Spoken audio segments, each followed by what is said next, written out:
आज की सभा में आए हुए मुंबई के सभी सम्मानित नागरिकों, भावना बहन, उनके सभी सहकर्मी, पदाधिकारी लॉयंस क्लब के, मैं आप सबका बहुत आभारी हूं कि महात्मा गांधी की पुण्यतिथि के अवसर पर आज इस समारोह को आपने आयोजित किया और मेरे जैसे एक सामान्य व्यक्ति को गांधी जी को श्रद्धांजलि अर्पित करने का मौका दिया। आज का समय थोड़ा सा गमगीन है क्योंकि अचानक से बड़ा जलजला आया है, भूकंप आया है, धरतीकंप आया है। मेरे मन में एक दो बार तो ऐसा था कि मैं इस कार्यक्रम में जाऊं कि ना जाऊं, दुविधा थी काफी, क्योंकि बहुत सारे हमारे सहकर्मी कार्यकर्ता इस भूकंप में भगवान को प्यारे हो चुके हैं। आजादी बचाओ आंदोलन का भुज में कार्यालय जो चलता था वो पूरी तरह से जमींदोज हो चुका है और हमारे कई कार्यकर्ताओं का उसमें देहांत भी हो चुका है। तो मन में थोड़ी दुविधा थी। फिर भावना बहन की थोड़ी प्रेरणा हुई कि नहीं, आप जरूर आइए, तो मैं यहाँ किसी तरह से आ गया। हम सब ने 2 मिनट का मौन रख के उनको श्रद्धांजलि अर्पित करी। मैं भी उसमें शामिल हुआ, इसका मुझे खुशी है। ये जो भूकंप आया है इसमें आप सब लोग लायंस क्लब की तरफ से कुछ मदद भेज चुके हैं और कुछ भेजने की तैयारी कर रहे हैं। ये सुनकर भी मेरा हौसला बढ़ा और आगे भी आप शायद ये मदद लगातार जारी रखेंगे, ऐसी मेरी उम्मीद है आप सबसे। ये जो भूकंप आया है इसमें 4 तरह के काम करने होंगे। एक काम तो ये है कि तात्कालिक रूप से दवाओं की बहुत जरूरत है, डॉक्टरों की बहुत जरूरत है। हमारे आजादी बचाओ आंदोलन के कार्यकर्ता पिछले 2 दिनों से भूकंप प्रभावित क्षेत्र में लगे हुए हैं। 4 टीमें हमारी 2-2 डॉक्टर और 10-10 कार्यकर्ताओं के साथ वहां पर उपस्थित हैं, भुज में, अंजार में, भचाऊ में, 3 स्थानों पर। तो उनकी जो बराबर रिपोर्ट्स आ रही हैं उसमें सबसे पहली जरूरत है दवाओं की, और दवाओं की जरूरत है उन गांवों में जहां पर मिलिट्री के डॉक्टर्स नहीं पहुंच पा रहे। भुज में तो काफी बड़ी संख्या में मिलिट्री के डॉक्टर्स हैं।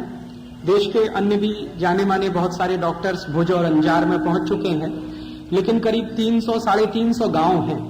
राजकोट से भुज अगर जाएं, आप में से बहुत सारे लोग गए होंगे शायद बाई रोड, तो उस पूरे रास्ते पर 200 किलोमीटर का फासला है राजकोट से भुज के बीच का। लगभग उस रास्ते में करीब 350 गांव हैं। उन 350 गांवों को मदद की सबसे ज्यादा जरूरत है। इस समय जो ज्यादा मदद पहुंच रही है वो भुज में पहुंच रही है, क्योंकि टेलीविजन पे उसका एडवर्टीजमेंट काफी हो रहा है न्यूज के माध्यम से। तो जो भी लोग पहुंच रहे हैं भुज में पहुंच रहे हैं। मेरा आप सब लॉयंस के साथियों से निवेदन है कि अगली मदद जब आप भेजें तो उसको भुज में ना भेजें, अंजार में ना भेजें, भचाऊ में ना भेजें, क्योंकि ये तीनों स्थानों पर जितनी जरूरत है उससे ज्यादा पहुंच चुका है। अभी वहां लेने वाले लोग नहीं है, क्योंकि काफी बड़ी मात्रा में माइग्रेशन हो रहा है, पलायन हो रहा है। भूकंप के झटके लगातार आ रहे हैं तो लोग अपना घर छोड़कर, गांव छोड़कर जा रहे हैं। तो जो मर गए हैं वो तो मर गए हैं, लेकिन जो जीवित बच गए हैं वो माइग्रेट कर गए। भुज में से काफी लोग माइग्रेट कर गए हैं, अंजार में से कर गए हैं, बचाऊ में से कर गए हैं। तो माइग्रेशन ज्यादा होने के कारण वहां जिनको आप रिलीफ देना चाहते हैं वो लोग नहीं है, माने जो पात्र हैं रिलीफ लेने के वो इस समय वहां पर उपलब्ध नहीं है। तो हो क्या रहा है कि आप जो भी मदद भेजते हैं आर्मी ऑफिसर्स उसको रख लेते हैं और वो कहते हैं कि आप मदद छोड़ के चले जाइए। तो मुश्किल अभी ये आ रही है। तो मेरा आपसे विनम्र निवेदन है कि अगली बार आप जो भी मदद भेजें, जो आपने भेज दिया वो तो भेज दिया, लेकिन नेक्स्ट आएगा उसमें आप 2 बातों का ध्यान रखें कि ये जो राजकोट से आप मदद बांटना शुरू करें, राजकोट को केंद्र बनाएं, वहां से चलें भुज की तरफ। तो रास्ते में मैंने बताया है, मैं पूरे उस इलाके में बहुत बार जा चुका हूं। तो लगभग 350 गांव हैं। सड़क के NH-15 है, नेशनल हाईवे 15 नंबर, उसके दोनों तरफ करीब 350 गांव हैं। कुछ गांव हैं जो मेन रोड से 20 से 50 किलोमीटर तक अंदर हैं, कुछ गांव मेन रोड से 10-15 किलोमीटर के अंदर हैं। तो इन गांवों में इस समय सबसे ज्यादा मदद की जरूरत है, क्योंकि वहां कोई नहीं पहुंच रहा है और उन गांवों का नाम न्यूज में भी नहीं है। तो आप जो नेक्स्ट अपना ट्रिप भेजेंगे उसमें चाहे डॉक्टर्स हो, चाहे मेडिसिन हो, चाहे कंबल हो या कुछ दूसरी सामग्री हो, वो उन गांवों में जरूर भेजने की कोशिश करें जहां पे कोई नहीं पहुंच पा रहा है। थोड़ी तकलीफ होगी आपको वहां तक जाने में, क्योंकि वो रोड्स बहुत अच्छे नहीं है। मेन रोड तो बहुत अच्छा है, लेकिन अंदर गांव में जब जाएंगे तो रोड्स बहुत अच्छे नहीं है। लेकिन सबसे ज्यादा मदद इस समय उन्हीं को चाहिए। तो एक तो मैं आपसे ये अपील करना चाहता हूं। दूसरा अपील ये करना चाहता हूं कि इस समय मेडिसिन फर्स्ट प्रायोरिटी है, मेडिसिन और doctors first priority. Second priority वहां पर कंबलों की है, कंबल सबसे ज्यादा चाहिए। और नए कंबल चाहिए, पुराने कंबल ना भेजें। जैसे कुछ लोगों की प्रवृत्ति होती है कि घर में पुराना कोई कंबल है, पुरानी रजाई है, वो दे दिया, वो किसी से ना लें। नया कंबल लें, नई रजाई लें, गादी अगर ले सकें तो वो भी वहां बहुत जरूरी है इस समय। तो सेकंड मोस्ट प्रायोरिटी है कंबल, गादी और रजाई। और थर्ड प्रायोरिटी है गर्म कपड़े, ऊनी कपड़े। वो स्वेटर हो सकते हैं, जर्सियां हो सकती हैं, कुछ भी वुलन वहां चाहिए, शॉल चाहिए काफी बड़ी संख्या में। थर्ड प्रायोरिटी है वहां के लोगों को अपना बसेरा खड़ा करने के लिए ताड़पत्री बहुत चाहिए। ताड़पत्री की इस समय वहां सबसे ज्यादा जरूरत है। तो ताड़पत्री हो, उनको टिकाए रखने के लिए कुछ बंबू चाहिए, कुछ बांस चाहिए, उसके टुकड़े चाहिए। तो ये थर्ड प्रायोरिटी। और लास्ट प्रायोरिटी जो मैं मानता हूं वो ये कि ये आप जानते हैं कि हमारे देश के सभी वैज्ञानिक ये कह रहे हैं कि ये कच्छ का जो इलाका है वो हाईली सीस्मिक जोन है। भारत सरकार ने इसको जोन 5 डिक्लेयर किया। जोन 5 माने सबसे ज्यादा सेंसिटिव, जहां पर सबसे जल्दी भूकंप आ सकता है। ऐसे ही एक जोन 4 है, जोन 3 है, जोन 2 है, जोन 1 है। जोन 1 में क्या आता है? पूरा कर्नाटक के साथ केरल, ये जोन 1 है, जहां पर कभी भी भूकंप आने की संभावना सबसे कम है, कर्नाटक। जोन 2 उससे ज्यादा सेंसिटिव है, फिर जोन 3 उससे भी ज्यादा सेंसिटिव है, जोन 4 उससे भी ज्यादा, और जोन 5 तो हाईली सेंसिटिव है। तो जोन 5 में एक तो पूरा कच्छ आता है, गुजरात का कुछ इलाका आता है, फिर उसके अलावा आसाम, नागालैंड, मिजोरम, मणिपुर, त्रिपुरा, ये पूरा का पूरा जो हिमालयन बेल्ट है, और उत्तर प्रदेश का इलाका जिसमें उत्तरकाशी, पौड़ी, चमोली, गढ़वाल वगैरह वगैरह, ये जोन 5 में पूरा आता है। अगर आप भारत का नक्शा देखेंगे तो हिमालय की चोटी से लेकर और इधर पश्चिम की ये जो पूरी बेल्ट है कच्छ तक की, ये बहुत ज्यादा सेंसिटिव है भूकंप के लिए। तो जो लास्ट ऑपरेशन हमें करना चाहिए हम सबको मिलकर, उसमें आप हम सब शामिल हों, वो ये कि इस पूरे इलाके में एक बड़े पैमाने पर जन जागरण का काम, मास अवेकनिंग काम, वो किस चीज के लिए कि घर कैसा बनाएं ताकि अगले भूकंप से बचें। मेरा ऐसा मानना है कि लोग भूकंप से नहीं मरते, अपने बनाए हुए घरों से मरते।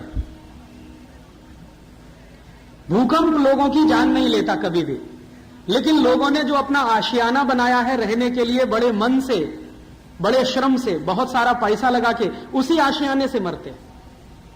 मैं कहना यह चाहता हूं कि ये जो हाईली सीस्मिक जोन होता है, वहां पर घर कुछ इस तरह के होने चाहिए जिनकी छत हल्के से हल्के मटेरियल से बनाई जाए।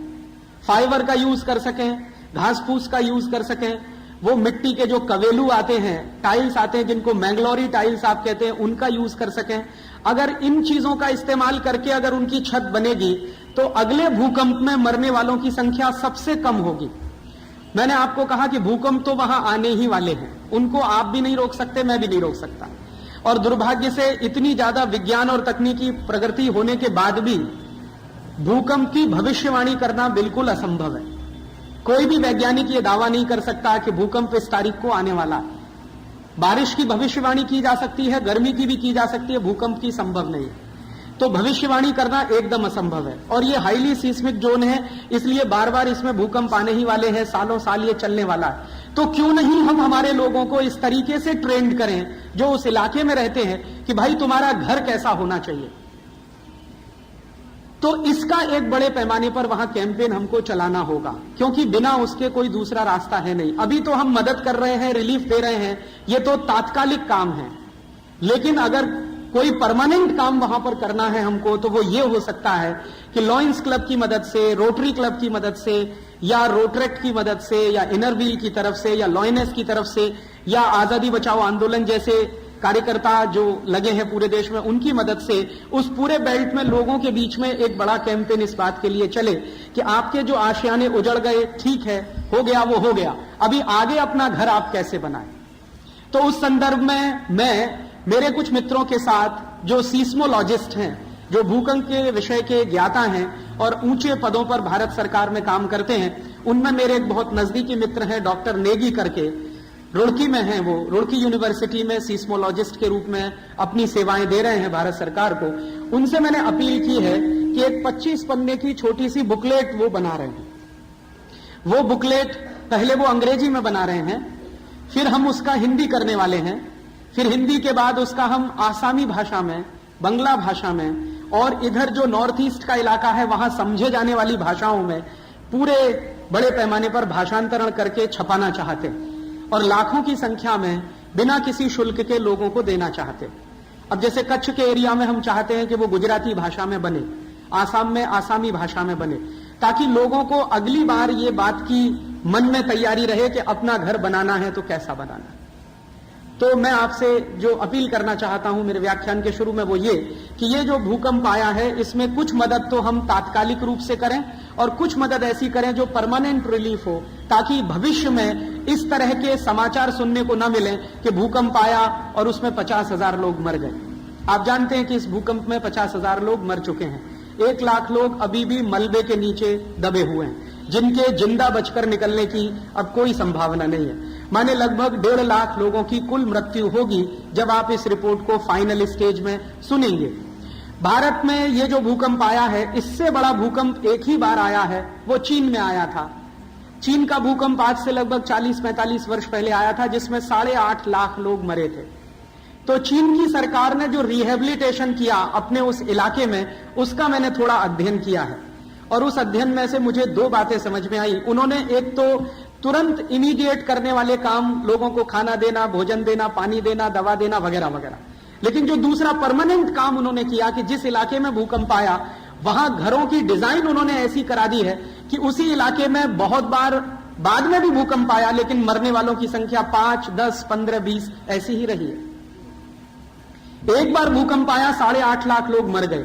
उस पर से चीन के लोगों के मन में ध्यान में आया, सरकार के मन में आया, वैज्ञानिकों को समझ में आया कि अगली बार वहां के घरों की डिजाइन कुछ ऐसी होनी चाहिए कि वो भूकंप रोधी हो, माने घर गिरे, छत टूटे, मरने वालों की संख्या कम से कम हो।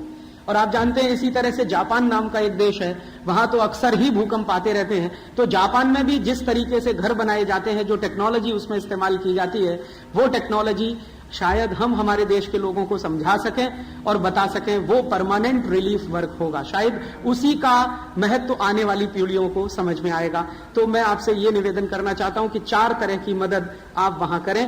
पहली मदद डॉक्टर, दवाओं की, दूसरी मदद कंबलों की, गर्म कपड़ों की, तीसरी मदद उनको अपना तात्कालिक रूप से आशियाना बनाने के लिए ताड़पत्री वगैरह वगैरह जो चाहिए उसकी, और आखिरी मदद ये जो बुकलेट हम बनाने जा रहे हैं, इस बुकलेट का लार्ज स्केल पर पब्लिकेशन हो। 10-20 हजार आप छाप कर दें, 10-20 हजार कोई और छाप कर दें, 50,000 आप दे सकें तो 50,000 दे दें हमें बनाकर। हम उसको गांव-गांव लोगों के बीच में जाकर उनको देना चाहते हैं और इस मुद्दे पर उनका मानसिक तैयारी कराना चाहते हैं। एक आखिरी बात इससे जुड़ी हुई जो कहना चाहता हूं वो ये कि चीन की सरकार ने जब अपने प्रांत में उनके यहां भूकंप आया तो जो भूकंप रोधी घर बनाए, या जापान की सरकारों ने जो अपने यहां भूकंप रोधी घर बनाए, उन घरों को बनाने के लिए डिजाइन कहां से मिला वो मैं आपको कहना चाहता हूं।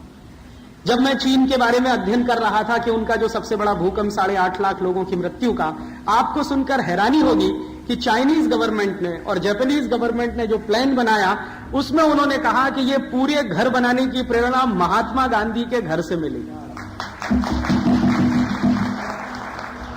महात्मा गांधी का कौन सा घर? महात्मा गांधी के 3 घर हैं। एक घर उनका पोरबंदर, जहां पर उनका जन्म हुआ, आप में से शायद बहुत लोगों ने देखा होगा। दूसरा उनका जवानी का घर, जहां पर वो जवान हुए, पढ़ाई की, वो राजकोट में, धर्मेंद्र रोड है एक राजकोट में, आप में से शायद कई लोग गए होंगे, वहां पर उनका घर है। तीसरा घर महात्मा गांधी का साबरमती आश्रम, वो भी आप में से कई लोगों ने देखा। एक आखिरी घर और है महात्मा गांधी का, वो सेवाग्राम आश्रम नागपुर के पास। मैं भी सौभाग्य से वहीं रहता हूं इस समय। महात्मा गांधी के घर के नजदीक ही मेरी कुटिया है सेवाग्राम आश्रम में।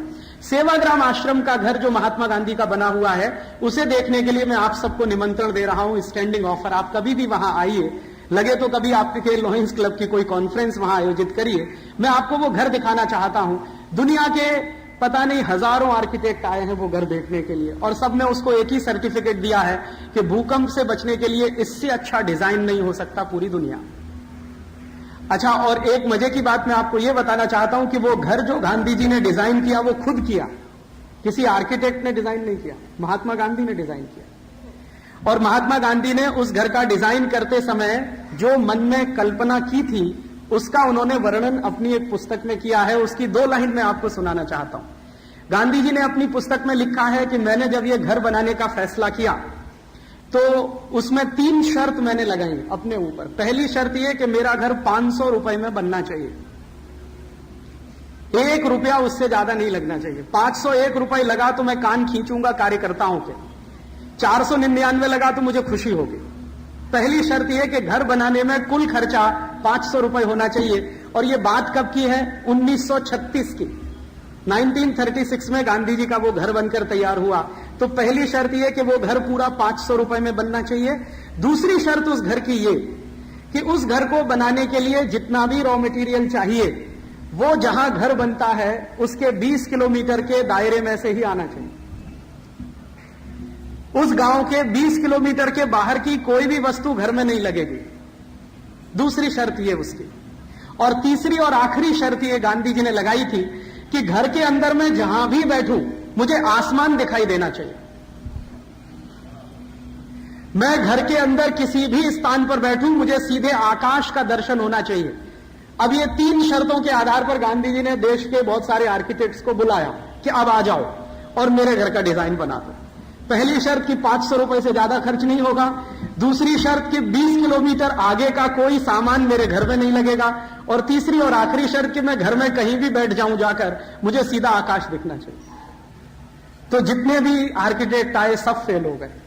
सबने गांधी जी को कहा कि माफ करिए हम आपके घर का डिजाइन नहीं कर सकते। फिर उसमें जर्मनी के कुछ आर्किटेक्ट आए जो गांधी जी को जानते थे और उनको मानते भी थे। उन्होंने भी बहुत प्रयास किया, वो भी फेल हो गए। फिर उसके बाद पता चला कि कुछ अमेरिकन आए, उन्होंने कहा हम कोशिश करते हैं, वो भी फेल हो गए। फिर सबको चिंता होने लगी कि ये घर बनेगा भी कि नहीं बनेगा। सबसे ज्यादा चिंता थी जमनालाल बजाज जी को, क्योंकि गांधी जी ने कहा था कि ये जो 500 रुपया लगेगा वो तुम देने वाले हो। तो जमनालाल बजाज जी ने कहा कि बापू आप 500 रुपए की बात करते हैं, मेरा ब्लैंक चेक आपके पास हमेशा पड़ा रहता, उसमें क्या तकलीफ है? आप जानते हैं बजाज जी का ब्लैंक चेक हमेशा गांधी जी के पास रहता था। वो जो रकम भर के उसको साइन कर देंगे वो उनके पास आ जाएगी। लेकिन गांधी जी ने कहा कि वो ब्लैंक चेक तो देश के लिए, मेरे लिए जो घर बनता वो 500 रुपए, तो ये तुम्हें देना है, इसकी व्यवस्था। तो जब सब आर्किटेक्ट फेल हो गए, परेशान हो गए, बजाज जी को बहुत तकलीफ हो गई। अब वो कहने लगे कि फिर बापू घर वर बनेगा नहीं बनेगा, एक झोपड़ा बना लो यहां पर।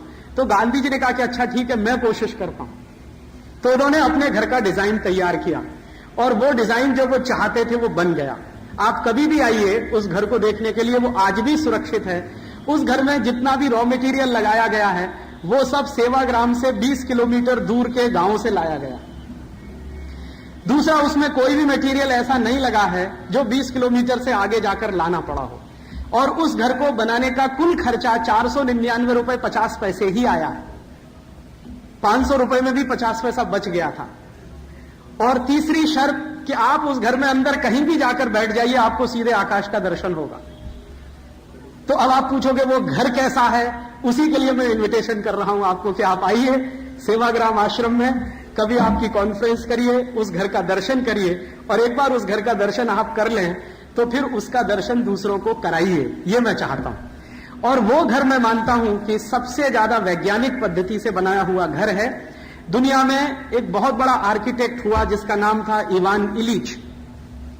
उसने गांधी जी के घर के बारे में लिखा है कि मैंने दुनिया के 50 सैकड़ों हजारों कंस्ट्रक्शंस देखे हैं, ऐसा अद्भुत कंस्ट्रक्शन मैंने मेरे जीवन में देखा नहीं। दुनिया का उस जमाने का बेस्ट क्वालिटी आर्किटेक्ट जो माना जाने वाला आदमी, उसकी ये टिप्पणी है गांधी जी के घर के बारे में। तो मैं ये चाहता हूं, ये भूकंप से जुड़ता है। गांधी जी ने जब घर के निर्माण की रचना की तो उनको किसी ने कहा कि गांधी जी ये इलाका भी सीस्मिक जोन है। गांधी जी का घर जहां पर है वहां भी टेक्टोनिक मूवमेंट होते रहते हैं और वो सीस्मिक जोन है। तो गांधी जी ने कहा कि मैं इसका ध्यान बराबर रखूंगा कि ये सीस्मिक जोन है। और उन्होंने घर का ऐसा डिजाइन तैयार किया है कि उस इलाके में बार बार भूकंप आए हैं। ऐसा नहीं है कि उस इलाके में भूकंप नहीं आए हैं। गांधी जी के घर को आज तक एक क्रैक भी नहीं आया, आज तक क्रैक नहीं आया। और वो घर बने हुए 1936 और आज 2000, तो आप सोचिए 64 ईयर्स तो हो ही गए। उसमें एक पैसा का सीमेंट नहीं लगा, एक पैसे का सीमेंट नहीं लगा, कहीं पर लोहा नहीं है, आयरन नहीं है।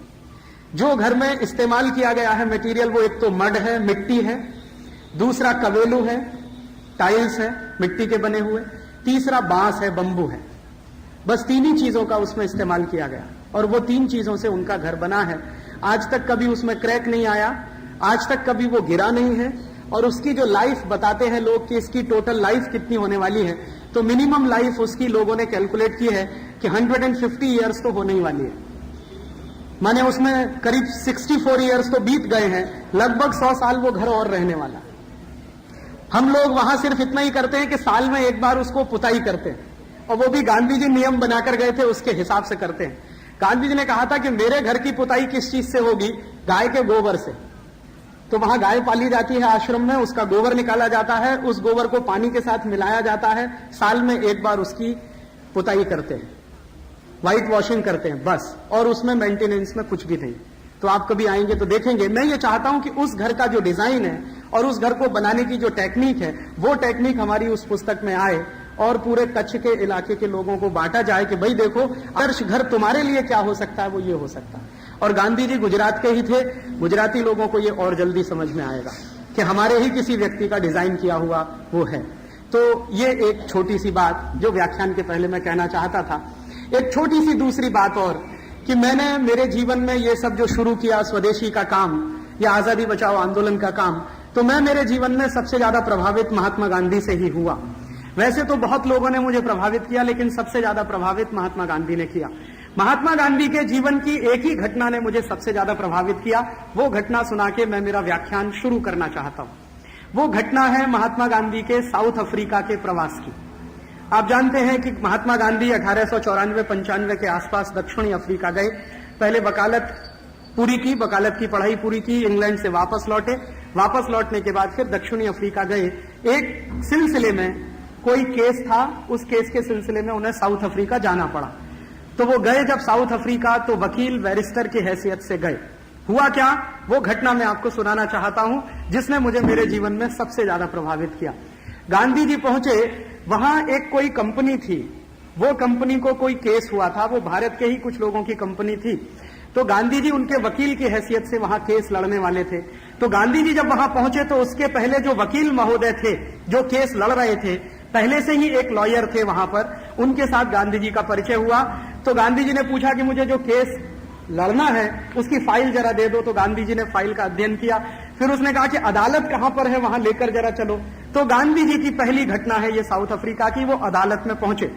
आप जानते हैं कि खांटी गुजराती आदमी, और गुजरातियों में भी काठियावाड़ी, तो एकदम शुद्ध काठियावाड़ी आदमी। तो आप जानते हैं काठियावाड़ के लोग तो वो पगड़ी बांधते हैं ना, 5 मीटर लंबा कपड़े की वो पगड़ी बनाते हैं और एक विशेष स्टाइल में उसको बांधा जाता है। तो गांधी जी पगड़ी बांधकर अदालत में पहुंच गए। अब जज ने जब देखा कि पगड़ी बांधे हुए कोई व्यक्ति आके बैठ गया है, तो जज ने उनके ऊपर बहुत जबरदस्त व्यंग कसा और उन्होंने कहा कि आपको मालूम है कि अदालत के कानून के अनुसार यहां पगड़ी बांधकर आना मना है, अदालत के कानून के अनुसार। तो गांधी जी ने पूछा तो जज ने कहा कि आपको ये पगड़ी उतारनी पड़ेगी, तब आप यहां बैठ सकते हैं और बहस कर सकते हैं। तो गांधी जी ने पूछा कि आपको शायद मालूम नहीं है कि ये पगड़ी मेरे शान का प्रतीक है, ये मेरी इज्जत का प्रतीक है। मैं भारत में जिस स्थान से आया हूं वहां पगड़ी उतारी नहीं जाती। काठियावाड़ भारत का वो स्थान है जहां पगड़ी उतारना सबसे बड़ा अपमान माना जाता है, और पगड़ी वही उतारता है जो किसी का गुलाम हो जाता है। मैं आपका गुलाम नहीं हुआ अभी तक, इसलिए मैं पगड़ी नहीं उतार सकता। जज बौखला गया, क्योंकि इतनी हिम्मत से बात कहने वाला कोई आदमी उसके सामने पहली बार आया। तो उसने पूछा कि ये है कौन। तो बताया गया कि केस के सिलसिले में ये एक लॉयर है जो भारत से आया है। तो उन्होंने कहा कि इसको तमीज सिखानी चाहिए। तो उनके जो बगल का लॉयर था जो गांधी जी को लेके गया था, उसने खुसफुस करना शुरू किया और गांधी जी को समझाया कि भाई आप ये उतार दीजिए, नहीं तो बवाल हो जाएगा, कंटेम्प्ट हो जाएगा, जेल हो जाएगी, फलाना हो जाएगा, ढिमाक। गांधी जी ने कहा कि कुछ भी हो जाए, ये मेरे सम्मान का प्रतीक है। मैं पगड़ी मैंने अगर उतारी तो ये भारत की पगड़ी उतार दी, ये संदेश पूरी दुनिया में जाएगा, ये मैं नहीं कर सकता।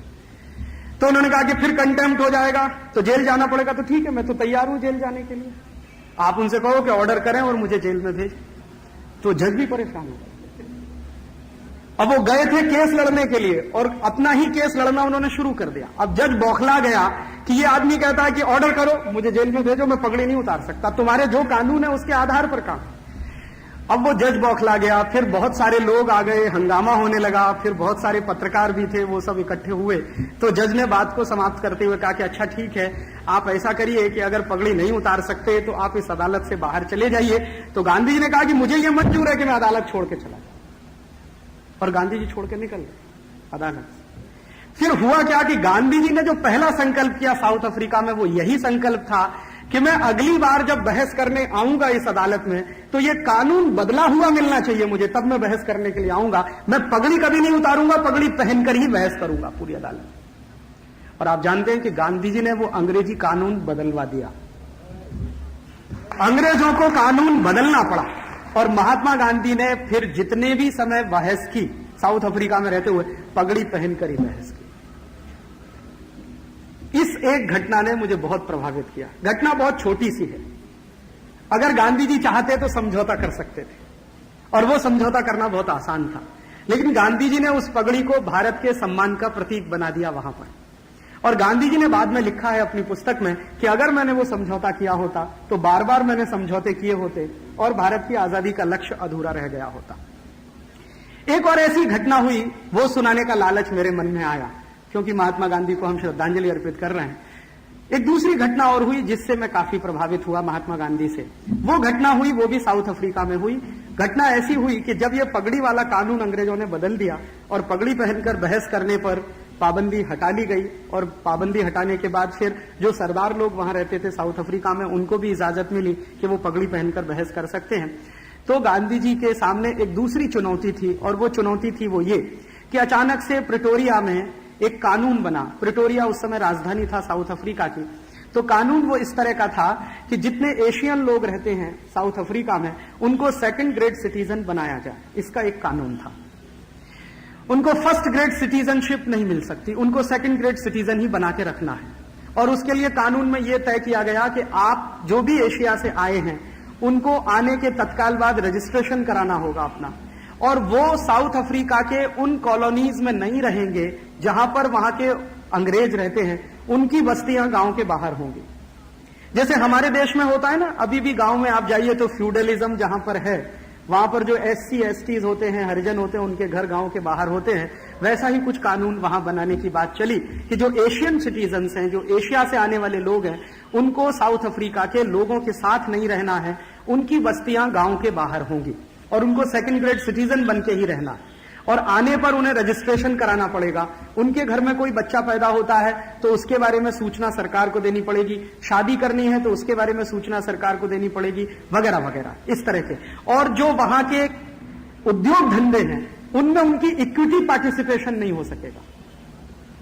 माने हमेशा आप वहां नौकर बनकर रहेंगे, आप किसी इंडस्ट्री को ओन नहीं कर पाएंगे, कोई बिजनेस आप नहीं चला पाएंगे। ऐसा एक कानून बनाने की तैयारी अफ्रीका में अंग्रेजों की सरकार ने की। महात्मा गांधी ने उसको चुनौती के रूप में लिया और उन्होंने कहा कि यह कानून मैं बनने नहीं दूंगा, किसी भी कीमत पे बनने नहीं दूंगा। अब जब वो कानून नहीं बनने दूंगा ये संकल्प कर लिया, तो महात्मा गांधी ने एक अभियान शुरू किया। अभियान क्या शुरू किया? गांव गांव जाना, जो एशिया के रहने वाले लोग हैं उनको मोबिलाइज करना, ब्रिटेन की सरकार के खिलाफ उनको खड़ा करना और इस कानून को रुकवाना। तो वहां पर जो मुसलमान समुदाय के लोग थे उनमें जाकर उन्होंने कहना शुरू किया, हिंदू समाज के लोग थे उनको समझाना शुरू किया। गांधी जी के समझाने का नतीजा ये निकला कि 2-3 महीनों के अंदर एक बहुत बड़ा पब्लिक ओपिनियन उस कानून के विरुद्ध बन गया। गांधी जी ने फिर एक रैली आयोजित की और उस रैली में करीब 10,000 लोग आए, स्त्री पुरुष बच्चे, उसमें हिंदू भी मुसलमान भी, पारसी लोग भी कुछ वहां पर थे, वो भी सब इकट्ठे हुए। और उन सबके सामने गांधी जी ने कहा कि हम सबको संकल्प करना है कि ये कानून हम नहीं बनने देंगे, भले ही हमें इसके लिए जेल में जाना पड़े, भले ही इसके लिए मार खानी पड़े, भले ही इसके लिए मर जाना पड़े, ये अपमानजनक कानून तो हम नहीं बनने देंगे। उस सभा में प्रस्ताव पारित हुआ, सभा ने महात्मा गांधी को अपना नेता मान लिया और महात्मा गांधी को अधिकृत किया गया कि वो ब्रिटेन की सरकार से इस पर बात करें। तो ब्रिटेन की सरकार से बात करने के लिए बाद में महात्मा गांधी साउथ अफ्रीका छोड़कर लंदन आए। लंदन में करीब 20-21 दिन रहे और वहां भी उन्होंने एक ही काम किया कि लंदन में रहने वाले जो भारतीय लोग थे उनको मोबिलाइज किया। और उनका मोबिलाइजेशन जब बहुत बड़े पैमाने पर हुआ तो महात्मा गांधी ने एक ड्राफ्ट बनाया और वो ड्राफ्ट ब्रिटेन के राजा के सामने उन्होंने पेश कराया, जिसमें उन्होंने कहा कि ये कानून एकदम गलत है, अन्यायपूर्ण है, जन भावना के विरुद्ध है, मानवीयता के खिलाफ है। यह कानून नहीं बनना चाहिए। ब्रिटेन के राजा ने पहले तो गांधी जी की उपेक्षा की, बाद में ब्रिटेन के राजा को किसी ने कहा कि यह आदमी बहुत टेढ़ा है, अगर आपने इसकी बात को नहीं माना तो ये यहीं सत्याग्रह करने बैठ जाएगा लंदन, और इसको मरने से बिल्कुल डर नहीं लगता। अगर आपकी पुलिस आएगी, गोली चलाएगी तो उसको मरने में तो 1 मिनट का संकोच नहीं है। इसलिए आप जरा इससे संभल के रहना और इसकी कोई भी बात को अचानक से ना नहीं कह देना। तो ब्रिटेन के राजा तक ये सूचना पहुंच गई। तो ब्रिटेन के राजा ने कहा कि मैं ठीक है, इस कानून का अध्ययन करने के लिए एक कमीशन बनाता हूं, वो कमीशन परिस्थिति का अध्ययन करके मुझे रिपोर्ट देगा। तब तक महात्मा गांधी नहीं बने थे, वो मोहनदास करमचंद गांधी थे। तब तक मेरा निवेदन है कि मोहनदास करमचंद गांधी कोई अगला कदम ना उठाए।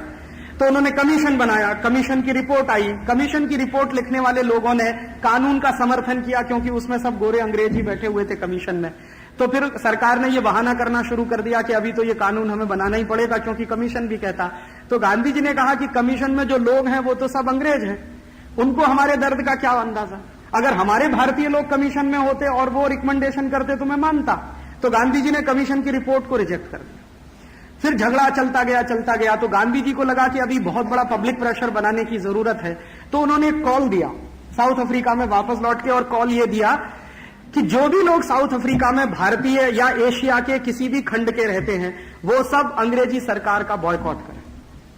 और गांधी जी की एक अपील का यह असर हुआ कि फैक्ट्रियां बंद होने लगी, धड़ाधड़ लोगों ने काम करना बंद कर दिया, और उन लोगों ने सबने गांधी जी के पास आकर कसम खाना शुरू कर दिया कि आप जो कहेंगे वो ही करेंगे, आप मरने के लिए बोलेंगे तो हम मर जाएंगे, बोलिए अब करना क्या है।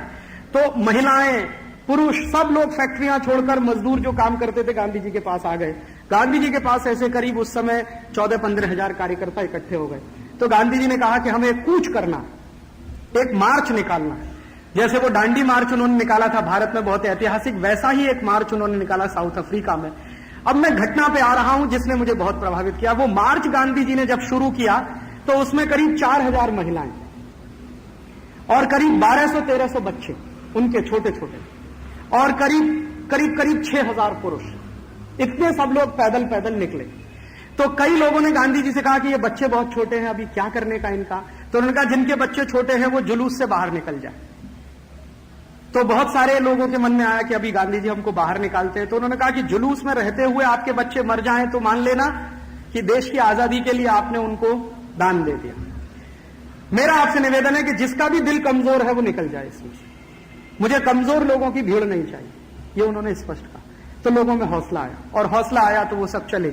उसी जुलूस में कुछ अंग्रेज भी शामिल थे जो गांधी जी की जासूसी के लिए रखे गए अंग्रेज सरकार की तरफ, और उनकी पूरी रिपोर्टिंग वो लंदन करते थे कि आज जुलूस ने क्या किया। वो पैदल चलते थे एक जगह से दूसरे जगह जाकर और लोगों को इकट्ठा करते जाते थे। तो जो अंग्रेजों ने रिपोर्टिंग किया है उसमें से एक अंग्रेज ऑफिसर था जो उनकी इंटेलिजेंस की टीम का मुख्य अधिकारी था। उसने गांधी जी के जुलूस के बारे में एक वाक्य लिखा, वो मैं आपको सुनाना चाहता हूं।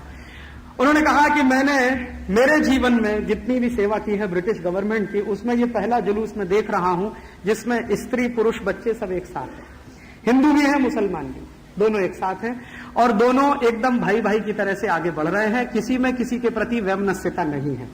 हाँ, जो एक अच्छी बात है जो मैं देख रहा हूं वो ये कि ये जुलूस करीब 15-17 दिन चला पैदल पैदल। तो होता क्या था कि रात हो जाती थी तो कोई भी मैदान में सब सो जाते थे, और दिन में कुछ थोड़ा बहुत भोजन बना के करते थे, फिर रात में मैदान में सोते थे, अगले दिन फिर मैदान से चलते थे दूसरे गांव में, दूसरे गांव से तीसरे गांव। तो हर एक रात करीब ऐसी 15 रातें बीती जिसमें स्त्री पुरुष बच्चे सब एक साथ सोए। जो अंग्रेजी अधिकारी था उसने कहा कि इस जुलूस के दौरान एक भी दुर्घटना नहीं हुई। उसका जो इशारा था वो क्या कि 4000 महिलाएं और 6000 पुरुष जिनकी उम्र 20-22 वर्ष से लेकर 45 वर्ष के बीच में है, कहीं भी कोई दुर्घटना नहीं हुई। और उसने जब अपनी रिपोर्ट भेजी ब्रिटिश पार्लियामेंट को तो उस रिपोर्ट में उसने लिखा कि जिस आदमी की उपस्थिति मात्र से लोगों के मन में नैतिकता का संचार होने लगता है, वासना पैदा नहीं होती। स्त्रियां भी लेटी हुई हैं और पुरुष भी लेटे हुए हैं और दोनों नजदीक में हैं, और कहीं कोई घटना नहीं होती बलात्कार की, कहीं कोई घटना नहीं होती है शारीरिक संपर्क की, तो ये तो आदमी कोई विरला है और विचित्र है। अंग्रेज सरकार इससे लड़ नहीं पाएगी, ये उसने रिपोर्ट में लिख के भेज दिया। तो मुझे उस रिपोर्ट का एक वाक्य हमेशा मेरे मन में रहता है कि जिस आदमी की उपस्थिति मात्र से नैतिकता का इतना उच्च स्तर लोगों में आ जाता हो कि 4000 स्त्रियां और 6000 पुरुष बिना किसी दुर्घटना के एक गांव से दूसरा, दूसरे से तीसरा और 15-17 दिन लगातार चल के चले जाते हो और अंग्रेज सरकार को सरेंडर करने के लिए मजबूर करते हो, वो आदमी तो कोई बिरला ही हो सकता है। तो बाद में जब उनको महात्मा कहा, सबसे पहली बार उनको महात्मा कहा सुभाष चंद्र बोस ने। तो सुभाष चंद्र बोस से जब पूछा गया कि आपने इनको महात्मा क्यों कहा, मोहनदास करमचंद गांधी से एक दिन सुभाष चंद्र बोस ने उनको महात्मा गांधी बना दिया। और आप जानते हैं कि सुभाष चंद्र बोस के महात्मा गांधी से वैचारिक मतभेद थे। सुभाष चंद्र बोस चाहते थे कि आजादी इस रास्ते से आए, महात्मा गांधी चाहते थे आजादी इस रास्ते से आए। सुभाष चंद्र बोस का रास्ता यह था कि भयंकर हिंसा करनी हो तो हिंसा करें, अंग्रेजों के साथ छल कपट करना हो तो छल कपट करें, हथियार चलाने हो तो हथियार चलाएं, कहीं विदेशों से मदद लानी हो भारत की आजादी के लिए तो वो भी लेके आए। गांधी जी कहते थे कि एक तो उनका सबसे पहला यह आग्रह था कि विदेशी मदद भारत की आजादी के लिए नहीं चाहिए, दूसरा हथियार चलाने की जरूरत नहीं है, अंग्रेज बहुत कमजोर हैं, वो बिना हथियार के ही भाग जाने वाले हैं। ये गांधी जी को कन्विक्शन था बहुत पहले से। उनका कहना था कि इन कमजोर लोगों को क्यों मारना हथियार से, ये तो हथियार उसके खिलाफ चलाना चाहिए जो अपने से ज्यादा ताकतवर हो, इन अंग्रेजों में कुछ भी ताकत नहीं है।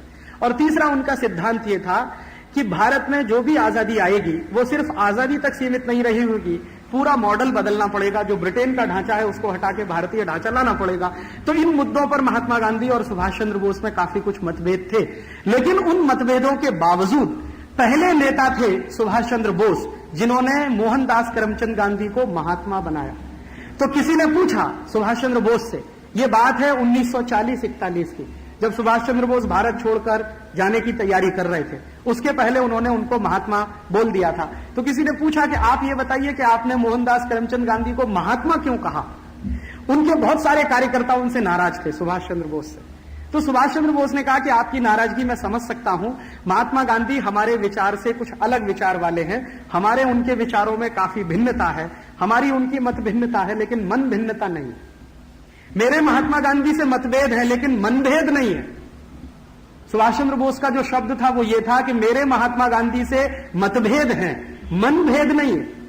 मन मेरा वैसा ही है जो महात्मा गांधी का है, तो मनभेद नहीं है, इसलिए मैं उनको बहुत ऊंचा मानता हूं। और उन्होंने कहा कि मैं उनको महात्मा इसलिए कहता हूं कि उस आदमी की उपस्थिति मात्र से मन में नैतिकता का संचार होने लगता है।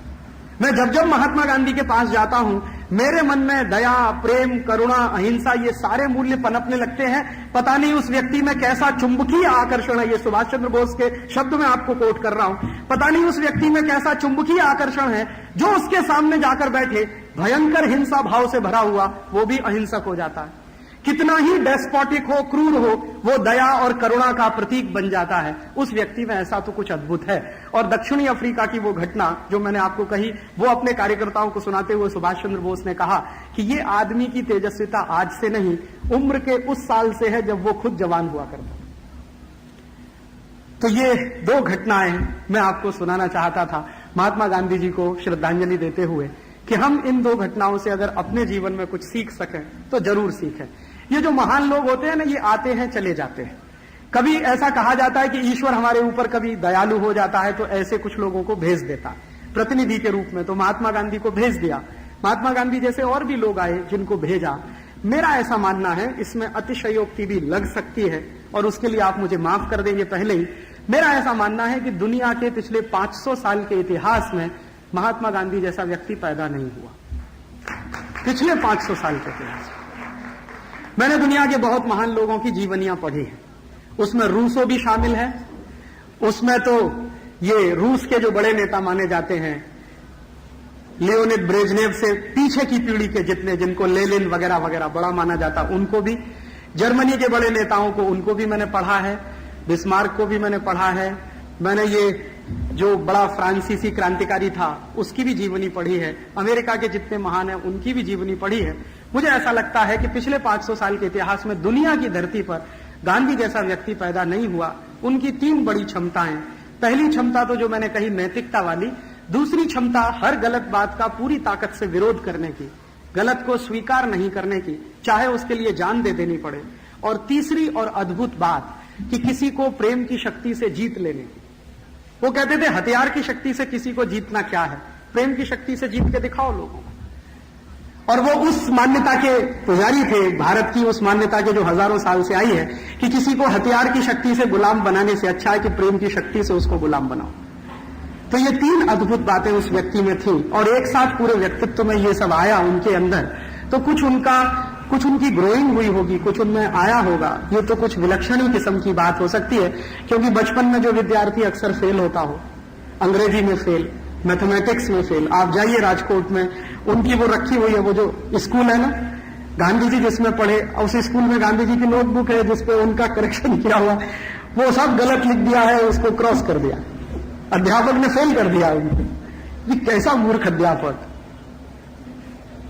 उसको फेल करना चाहिए था पूरी दुनिया को, महात्मा गांधी को फेल किया। तो ठीक है, उससे एक बात समझ में आती है कि साधारण सा बच्चा झूठ भी बोलता है, चोरी भी करता है, कभी सिगरेट भी पी लेता है, कभी जाके मांस भी खाया, उन्होंने ईमानदारी से स्वीकार किया। और एक बहुत अंदर की बात जो मैं कहना नहीं चाहता बहुत लोगों से, लेकिन अभी कहना चाहता हूं मैं, लोगों को पता चले गांधी जी के बारे में, तो बहुत सारी मिसअंडरस्टैंडिंग्स हमारे लोगों की खत्म हो जाए। बहुत लोगों ने दुष्प्रचार किया महात्मा गांधी के बारे में, और एक बहुत बड़ा दुष्प्रचार उनके बारे में यह था कि वो हमेशा दो लड़कियों के कंधे पे हाथ रख के चलते थे। हमारे देश में महात्मा गांधी के बारे में दुष्प्रचार करने वालों की तो कोई कमी नहीं है। और वो कमी क्यों नहीं है? क्योंकि सब लोगों को ऐसा लगता है कि गांधी जी को गाली दो तो हम बड़े हो जाएंगे। एक अभी फिल्म बनी है बाबा साहब अम्बेडकर पे, उसमें जो गालियां उनको दी गई हैं वो भगवान न करे कोई दूसरा उनको दे। तो आजकल एक फैशन चल गया है गांधी जी को गाली देने का। लंबे समय तक ये फैशन चलाया बहुत सारे लोगों ने। उसमें गांधी जी के विरुद्ध जो बातें बोली गई हैं, उनमें से एक सबसे ज्यादा बोली जाने वाली बात कि उनकी बकरी किशमिश खाती थी, मखाना खाती थी, छुआरा खाती थी, और महात्मा गांधी सादगी का नाटक करते थे। एक बात उनके विरुद्ध ये बोली जाती। दूसरी बात उनके विरुद्ध ये बोली जाती है कि महात्मा गांधी ने बहुत सारे क्रांतिकारियों को मरवा दिया, भगत सिंह को नहीं बचाया, आप जानते हैं वो कहानी। तो बहुत सारे क्रांतिकारियों को मरवा दिया। तीसरी बात जो बोली जाती है वो ये कि गांधी जी नैतिकता का नाटक करते थे और हमेशा दो लड़कियों के कंधे पर हाथ रख के चला करते थे।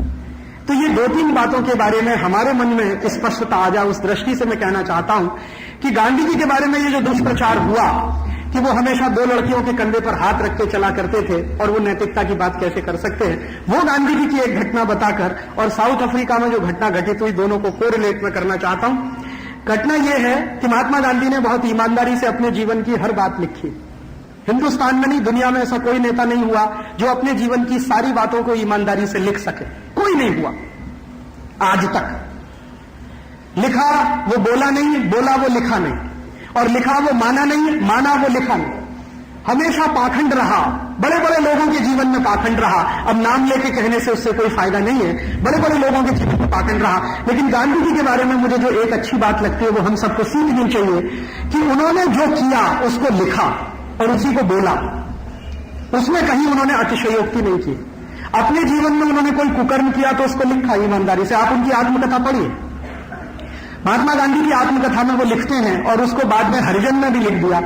और एक दिन उन्होंने इंडियन ओपिनियन एक अखबार निकालते थे वो साउथ अफ्रीका से, उसमें भी लिख दिया। घटना क्या है? उनके पिताजी का देहांत होने वाला, मृत्यु शैया पर उनके पिताजी थे, आखिरी घड़ी है जीवन की। डॉक्टरों ने कह दिया है, वैद्यों ने कह दिया है कि ये बचने वाले नहीं है। गांधी जी उनके पास गए हैं उनको देखने के लिए, और उस समय तक उनकी शादी हो गई है, विवाह हो चुका है। तो विवाह हो चुका है, उनके पिताजी मरने की तैयारी में है, गांधी जी उसी समय उनको देखने के लिए गए हैं। तो उस समय की घटना का जिक्र गांधी जी ने हूबहू अपने शब्दों में जो किया है वो मैं कहना चाहता हूं। और ये वही व्यक्ति कर सकता है जो नैतिकता के बहुत ऊंचे प्रतिमान वाला हो। बाकी पाखंडियों के बस की बात नहीं है ये कह पाना। गांधी जी ने उसमें ईमानदारी से लिखा कि पिताजी की अंतिम सांस चल रही है, वैद्य बैठा है सामने और कह रहा है कि अब ये बचने वाले नहीं है। उसी समय गांधी जी लिखते हैं कि मेरे मन में अचानक काम वासना पाई, कि मेरे मन में, हिंदुस्तान नहीं दुनिया का कोई आदमी नहीं लिख सकता इस बात को, उन्होंने लिखा। और उसके बाद यह भी लिखा है कि जब मैंने देखा, मैं बाहर आया, वासना का अपना खेल गंदा खेल कर मैं बाहर आया, मैंने देखा कि मेरे पिताजी का देहांत हो चुका है। उसी दिन मैंने ब्रह्मचर्य का संकल्प करने का अपने जीवन में तय कर लिया। उसी दिन कि मेरे जीवन के आगे का हिस्सा मैं ब्रह्मचर्य से निभाने की कोशिश करूंगा। और फिर उन्होंने ईमानदारी से लिखा कि उस ब्रह्मचर्य को पालने के लिए मुझे बहुत साल लगे मेरी पत्नी को तैयार करने, लेकिन मैंने अकेले ब्रह्मचर्य का व्रत लेने का फैसला किया था। बाद में मुझे लगा कि ये गलत है, अनैतिक है, तो फिर धीरे धीरे मैंने मानसिकता तैयार की मेरी पत्नी की, और एक दिन हम दोनों ने मिलकर संकल्प कर लिया, और उससे आज का दिन, जब मैं ये लिख रहा हूं, आज का दिन दुनिया का कोई भी व्यक्ति ये बात मेरी पत्नी से पूछ सकता है जाकर। ऐसा आदमी था। और उसके बारे में लोग दुनिया भर में अफवाह उड़ाते हैं कि वो 2 लड़कियों के कंधे पे हाथ रख के हमेशा चला करता था। और उसके बारे में दुनिया के लोग बहुत सारी अफवाह उड़ाते हैं कि उसकी बकरी किशमिश खाती थी, बादाम खाती थी, काजू खाती थी, मुनक्का खाती, कुछ नहीं खाती थी उनकी बकरी, साधारण घास ही खाती थी। यह सही बात है कि गांधी जी हमेशा बकरी का दूध पीना पसंद करते थे। तो किसी ने पूछा कि आप गो रक्षा की बात करते हैं? गांधी जी हमेशा गो रक्षा की बात करते रहे। और एक बार तो उन्होंने एक भाषण में कहा, यहां मुंबई के अपने एक भाषण में उन्होंने कहा कि कोई अंग्रेज अधिकारी मेरे पास आए और ये कहे कि पहले भारत बचाना है कि गाय बचानी है, तुम दोनों में से तय कर लो कौन सी चीज पहले बचानी है। तो मैं भारत को कुर्बान कर सकता हूं गाय बचाने के लिए, माने मेरे लिए गाय भारत से ज्यादा प्यारी है। और उन्होंने कहा कि अगर मैंने गाय बचा ली तो भारत तो बच जाने ही वाला। तो इतने ज्यादा गोरक्षा के समर्थक व्यक्ति थे महात्मा गांधी, लेकिन वो गोरक्षा के समर्थक होने के बावजूद गाय का दूध नहीं पीते थे कभी। तो किसी ने उनसे कहा कि गांधी जी ये जीवन में आपके कॉन्ट्रडिक्शन क्यों है? गाय का दूध आप नहीं पीते हैं, गोरक्षा की बात करते हैं, हमेशा आप बकरी का दूध पीते हैं। तो उसका जवाब बहुत सुंदर उन्होंने दिया और वो लिखा भी है। उन्होंने कहा देखो, गाय का दूध अमृत है और बकरी का दूध दवा है, मुझे दवा की जरूरत है, अमृत की नहीं है।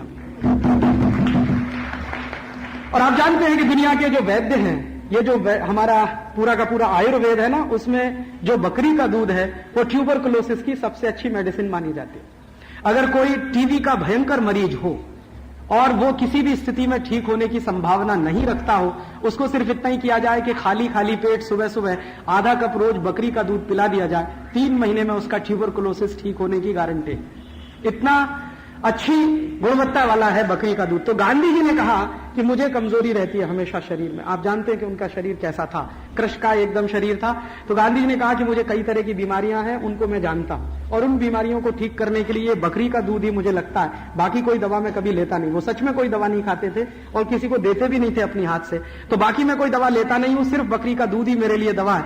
इसलिए मैं गाय का दूध न पीकर बकरी का दूध पीता हूं, ताकि मैं जिंदा रहूं और हिंदुस्तान की आजादी लाने का काम सतत रूप से करता रहूं। गाय का दूध को मैं अमृत मानता हूं, और अमृत तब दिया जाता है जब कोई अमर होने की आकांक्षा लेकर आता। मैं अमर होने की आकांक्षा लेकर नहीं आया, मैं तो साधारण सा एक काम करने आया, भारत की आजादी लाने का। उसी काम को करते करते मैं मर जाऊं, ये मेरे जीवन की तमन्ना है। अंतिम 2 दिन पहले उन्होंने एक वक्तव्य किया था, शायद बड़े लोगों को आभास हो जाता है। 28 जनवरी 1948 को उन्होंने दिल्ली में कहा प्रार्थना सभा में कि अगर कोई पागल आदमी सामने से आकर भी मुझे गोली मारेगा तो मैं ईश्वर से यही प्रार्थना करूंगा कि आप उसको सद्बुद्धि दो, भगवान उसको सद्बुद्धि दे। और वही उन्होंने किया। अभी बहुत सारे लोगों ने यह बहस करना शुरू कर दिया कि महात्मा गांधी ने मरने के पहले हे राम कहा था या हाय राम कहा था।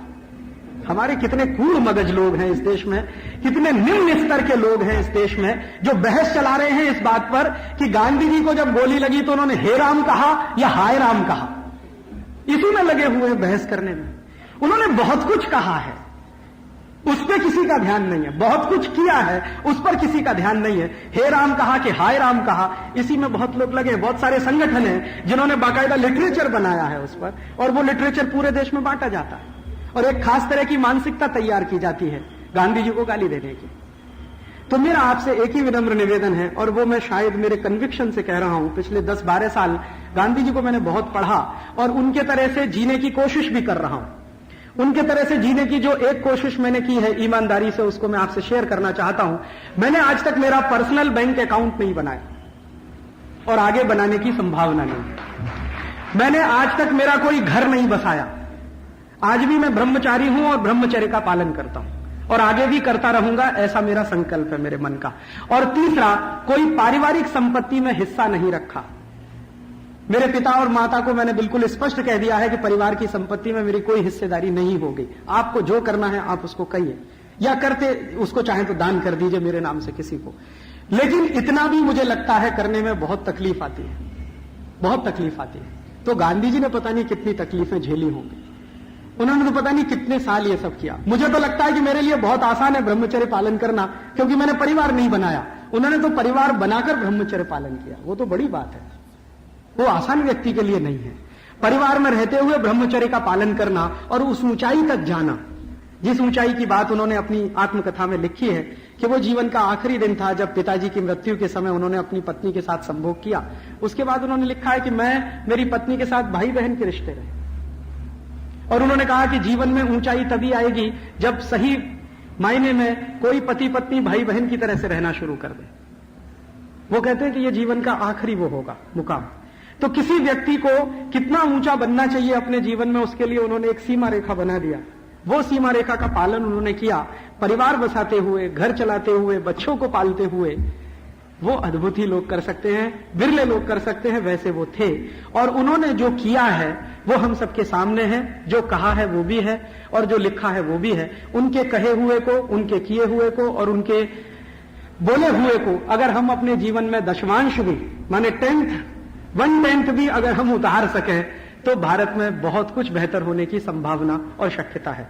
इतना गांधी जी को श्रद्धांजलि स्वरूप में कहना चाहता था।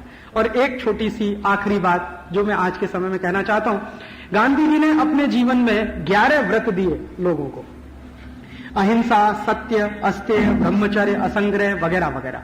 आपने पढ़े होंगे, बार बार सुने भी होंगे। उन व्रतों के बारे में गांधी जी ने लोगों से कहा है कि मेरी आपसे ये विनंती है कि भारत में जो व्रत मनाए जाते हैं, त्योहार मनाए जाते हैं, उनमें सोमवार का व्रत हो जाता है, कभी बृहस्पतिवार का हो जाता है, कभी मंगलवार का हो जाता है।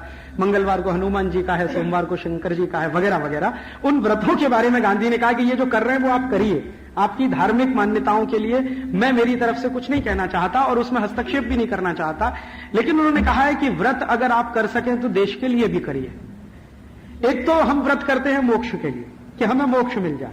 हमारे जीवन में एक मान्यता हमने रखी हुई है और वो मान्यता ये है, आप जितने भी लोग यहां बैठे हैं, आपके साथ मैं भी इसमें शामिल हूं, हम सबकी मान्यता ये है कि पुनर्जन्म होता है, बार बार जन्म होता है, व्यक्ति बार बार जन्म लेता है। और हमारे जो धर्मशास्त्र है या बड़े जो धर्म गुरु हैं, उनकी बात अगर आप सुने और उसको कभी समझने की कोशिश करें तो हर एक धर्मगुरु या हर एक धर्मशास्त्र ये कहता है कि भारत में जन्म लेने वाले को 84 लाख योनियों में से गुजरना पड़ता है। कभी मच्छर बन सकते हैं, कभी मक्खी बन सकते हैं, कभी गाय बन सकते हैं, कभी बैल बन सकते हैं। मनुष्य बनना बड़ा मुश्किल होता है और मनुष्य की योनि मिलना तो बिरले लोगों को मिलता है। उसके बारे में सांख्य दर्शन है, वो ये कहता है कि आपने पुराने जन्म में कुछ अच्छे कर्म किए होंगे तो आप शायद मनुष्य बन गए हैं। तो गांधी जी ने उसी दर्शन को आगे बढ़ाते हुए लोगों के सामने ये कहा कि आप अपने मोक्ष के लिए अच्छे काम करें, व्रत करें, धार्मिक मान्यताओं का पालन करें, वो तो ठीक ही है, लेकिन देश के कल्याण के लिए भी व्रत करिए, ये उनका कहना था। और उनका यह कहना था कि अगर भारत का कल्याण नहीं होगा तो आप में से किसी को मोक्ष नहीं मिलेगा। बिल्कुल स्पष्ट कह दिया। यह कहने की हिम्मत आज तक किसी धर्मगुरु में नहीं हुई। मैंने हिंदुस्तान के इतिहास में शंकराचार्य से लेकर आज तक बहुत सारे धर्मगुरुओं को पढ़ा और काफी को आज के जमाने में सुना भी।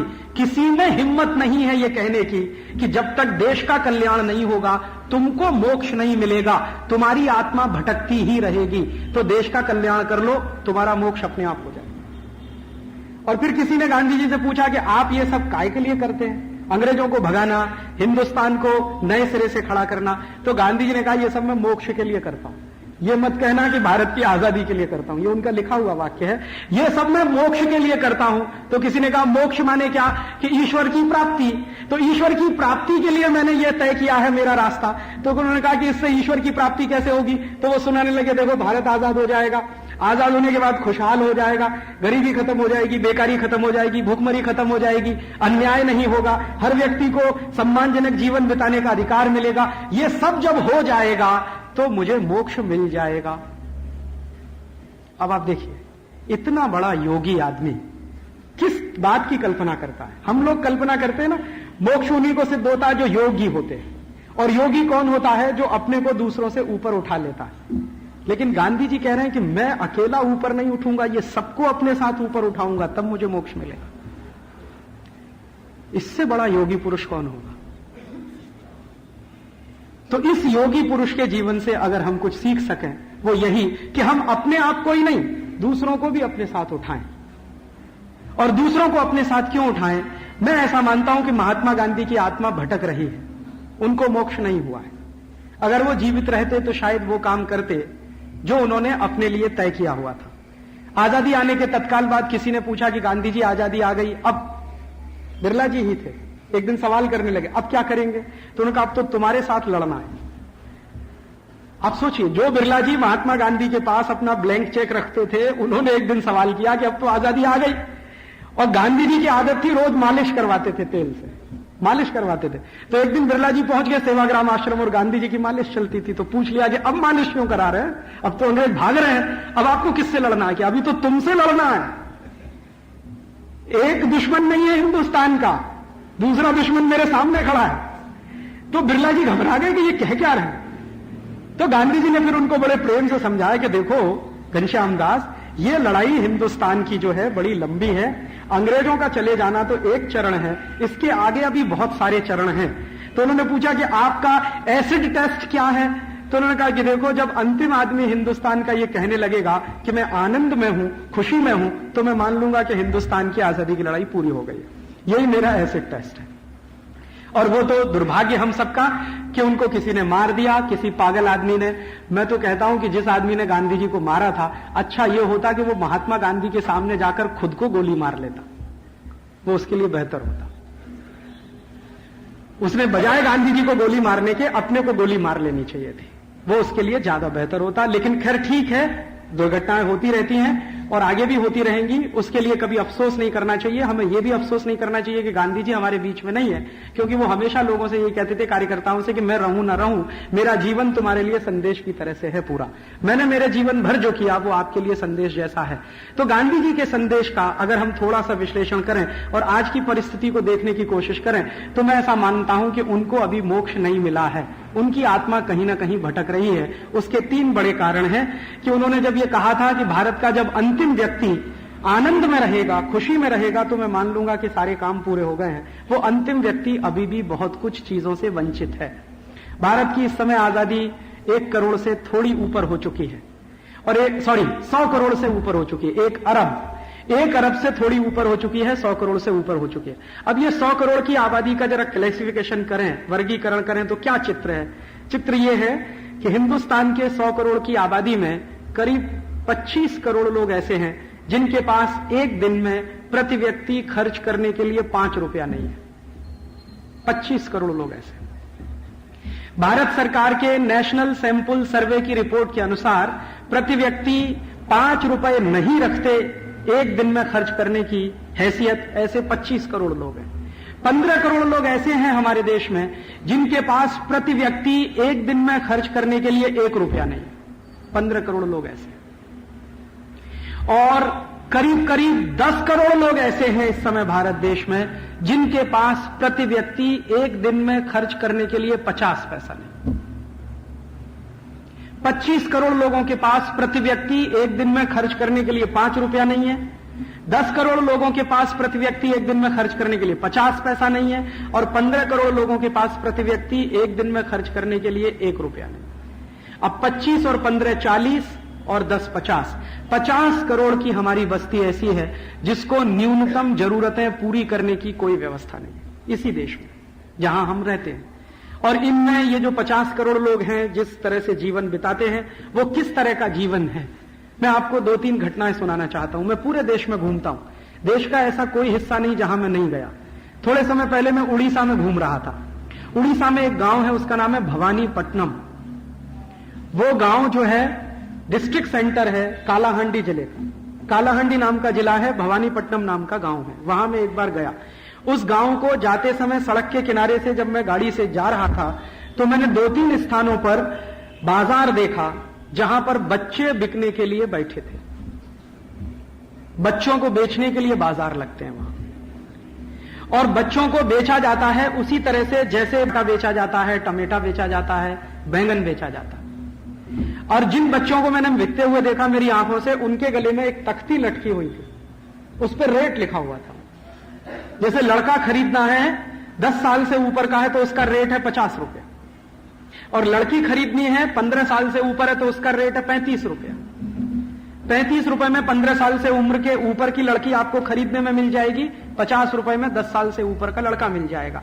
जिन स्थानों पर मैंने ये बाजार लगे हुए देखे, वहां पर मैंने मेरी गाड़ी रुकवाई और उनको कहा कि भाई ये क्या है? तो उन्होंने कहा ये बच्चे बिकने के लिए आते हैं यहाँ, अक्सर इस तरह के बाजार लगते हैं। तो मैंने पूछा साल में कितनी बार लगते हैं? उन्होंने कहा आप साल की बात कर रहे हैं, महीने में पूछिए। मैं सोच रहा था कि कभी साल में एक आध बार होता होगा। उन्होंने कहा नहीं, महीने में पूछिए कितनी बार लगते हैं।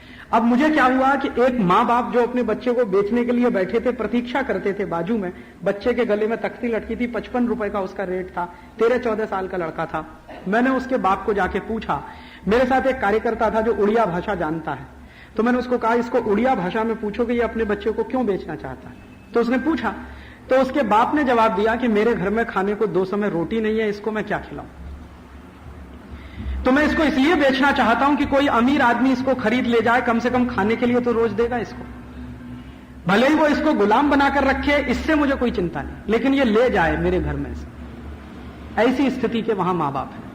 मेरे जीवन में बहुत बड़ा धक्का उस दिन आया जब मैंने ये दृश्य मेरी आंखों से देखा। किसी तरह मैं भवानीपट्टनम पहुंचा, जल्दी जल्दी मीटिंग खत्म करके, उस दिन मेरा दिल नहीं था भाषण देने में, किसी तरह भाषण पूरा किया। वहां एक दूसरा दृश्य देखा मैंने। मेरे भाषण को सुनने के लिए बहुत सारे लोग आए थे, करीब करीब 1200-1300 लोग आए थे। अब वो जो लोग सुनने के लिए आए थे उनमें से कुछ लोग तो आपकी तरह से सामने आकर बैठे थे, लेकिन बहुत सारे ऐसे लोग थे जो मेरा व्याख्यान सुनना चाहते थे लेकिन झाड़ के पीछे खड़े हुए थे। कुछ जहां व्याख्यान स्थल था वहां पे आजू बाजू में लिमड़ा के झाड़ लगे हुए थे, तो वहां वो खड़े हुए थे उसके पीछे। मैंने आयोजक को कहा कि देखो भाई, ये जो पीछे खड़े हुए लोग हैं झाड़ के, इनको सामने लाके बिठाओ ना, ये पीछे क्यों खड़े हैं? जो सब लोग बैठे हैं वो भी आके बैठे हैं। तो उसमें से एक ने कहा कि राजीव भाई वो आपके सामने नहीं आ सकते। मैंने पूछा क्यों नहीं आ सकते? तो उसने कहा उनके शरीर पर इतने कपड़े नहीं है कि वो आपके सामने आकर बैठ सके। दूसरा धक्का उस दिन मुझे तब लगा। फिर मैंने मेरे कार्यकर्ता को कहा जिसने ये आयोजन किया था कि भाई तुम कुछ ऐसी व्यवस्था करो कि मैं भवानीपट्टनम के आसपास के 10-20 गांव देखना चाहता हूं, और गरीबी क्या है उसका मैं दर्शन करना चाहता हूं। महात्मा गांधी जिस अंतिम व्यक्ति की बात कहा करते थे भारत में उसको उच्च स्थान मिलना चाहिए, वो अंतिम व्यक्ति किस स्थिति में रहता है वो जरा मैं देखना चाहता हूं मेरी आंखों से, शायद मुझे उसमें से कुछ प्रेरणा मिले। तो मेरे कार्यकर्ताओं ने मेरे 2-3 प्रोग्राम कैंसिल करके मुझे गांव में घुमाना शुरू किया। तो भवानीपट्टनम से करीब 30 किलोमीटर दूर में एक गांव में गया, और उस गांव में जाने के बाद मैं ये देखने लगा कि कौन सा घर ऐसा है जो अच्छे तरीके से बनाया गया है। तो एक भी घर मैंने ऐसा नहीं देखा मेरी आंखों से जहां लकड़ी का कोई दरवाजा लगा हो, और एक भी घर ऐसा नहीं था जहां कोई छत रखने के लिए कुछ व्यवस्थित कुछ किया गया हो। छत भी क्या है, वो जो धान की फसल होती है, पैडी जब पैदा होता है तो पैडी को पैदा होने के बाद जब फसल पक जाती है उसमें से धान तोड़ के निकाल लिया जाता है, उसका जो फूस बचता है, भूसा बचता है, उसको डाल के तो छत बनी हुई है, और उसमें कुछ डंडे वंडे लगे हुए, बस यही छत है, दरवाजा है नहीं। और कोई भी घर मैंने ऐसा नहीं देखा जो 10 फीट बाई 15 फीट से ज्यादा का हो। एक घर का जो मैक्सिमम एरिया है वो 150 स्क्वायर फीट, और उसमें 5 लोगों का परिवार, 7 लोगों का परिवार रहता है। घर देखते देखते मेरे मन में ऐसा आया कि चलो इस गांव के किसी सरपंच के घर में चलें, शायद उसका घर कुछ अच्छा हो, देखने लायक हो। क्योंकि मेरे मन में ऐसी कल्पना थी कि जो गांव का सरपंच होता है वो पैसे वाला होता है, कुछ तो उसके पास पैसा होता ही है, अच्छा घर बना के रहता। तो सरपंच के घर में गया तो बस इतना ही फर्क था सरपंच और बाकी घरों में कि किसी भी घर में तो दरवाजा नहीं था, सरपंच के घर में एक फटा हुआ कपड़ा लटकता था, वो उसका दरवाजा था। तो किसी ने कहा देखो यही सरपंच का घर है। तो मैंने कहा अच्छा ठीक है भाई, सरपंच को जरा बाहर बुलाओ, उससे मुझे कुछ चर्चा करनी है। तो मेरे कार्यकर्ता ने पूछा क्या चर्चा करनी है? तो उसने कहा कि उसके बारे में उससे मैं पूछना चाहता हूं ये गरीबी इतनी ज्यादा क्यों है यहां पर, शायद मुझे उससे कुछ ज्ञान मिल सके। तो उसने कहा ठीक है मैं बुलाता हूं। तो उसने आवाज दिया उड़िया भाषा में। तो मैंने देखा कि सरपंच नहीं आया, पहले उसकी पत्नी बाहर आई, और जब उसकी पत्नी बाहर आई तो मैंने देखा कि उस बहन के शरीर पर 2 मीटर कपड़ा नहीं था जिससे वो अपने पूरे शरीर को ढक सके। 2 मीटर कपड़ा नहीं था। फिर मैंने उसको कहा कि आप अंदर जाओ, अपने पति को बाहर भेजो। तो वो महिला अंदर गई। तब थोड़ी देर के बाद उसका पति बाहर आया, और देखते ही मेरी आंखों में आंसू आ गए। मैंने देखा कि वो पुरुष वही कपड़ा लपेट कर बाहर आया जिसको उसकी पत्नी लपेटे हुए थे। और उस दिन मैंने मान लिया कि महात्मा गांधी की आत्मा को कभी शांति नहीं मिल सकती इस देश में। कैसे उनको मोक्ष मिलेगा? जिस अंतिम व्यक्ति की कल्पना करके वो इस देश में से चले गए, वो अंतिम व्यक्ति आज इस स्थिति में है कि 2 मीटर कपड़ा नहीं अपने शरीर पर पहनने के लिए, और एक ही कपड़ा है, उसको बदल बदल कर पत्नी लपेटती है और पति लपेटता है। पत्नी जब पानी भरने के लिए जाती है तो कपड़े को लपेट कर जाती है, पति जब बाजार में कहीं मजदूरी का काम करने के लिए जाता है तो पत्नी को अंदर रख के वो कपड़ा लपेट कर बाहर जाता है। ऐसी परिस्थिति में हिंदुस्तान के करोड़ों परिवार रहते हैं। भारत सरकार के आंकड़ों के अनुसार अभी हमारे देश में 11 करोड़ परिवार ऐसे हैं जिनमें प्रति व्यक्ति एक आदमी के पास 2 मीटर कपड़ा नहीं है पहनने को। 11 करोड़ परिवार ऐसे हैं पूरे देश में। सरकार के आंकड़ों के अनुसार 13 करोड़ परिवार ऐसे हैं हमारे देश में जहां की महिलाओं को, माताओं को, बहनों को संडास की व्यवस्था नहीं है अपने घर में। उन महिलाओं को शौच की व्यवस्थाओं को किसी तरह से पूरा करने के लिए सड़क के दोनों किनारे बैठना पड़ता है।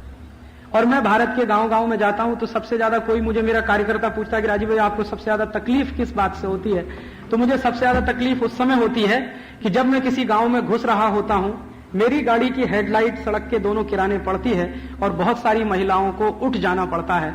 मेरी गाड़ी निकल जाने के बाद फिर उनको बैठना पड़ता है। उस समय मेरे दिल को सबसे ज्यादा चोट लगती है और मैं अंदर ही अंदर कुड़ता रहता हूं, घुलता रहता हूं कि आजादी के 53 वर्षों के बाद हम 13 करोड़ परिवारों को संडास की व्यवस्था नहीं दे पाए, 11 करोड़ परिवारों को पहनने के लिए प्रति व्यक्ति 2 मीटर कपड़ा नहीं दे पाए।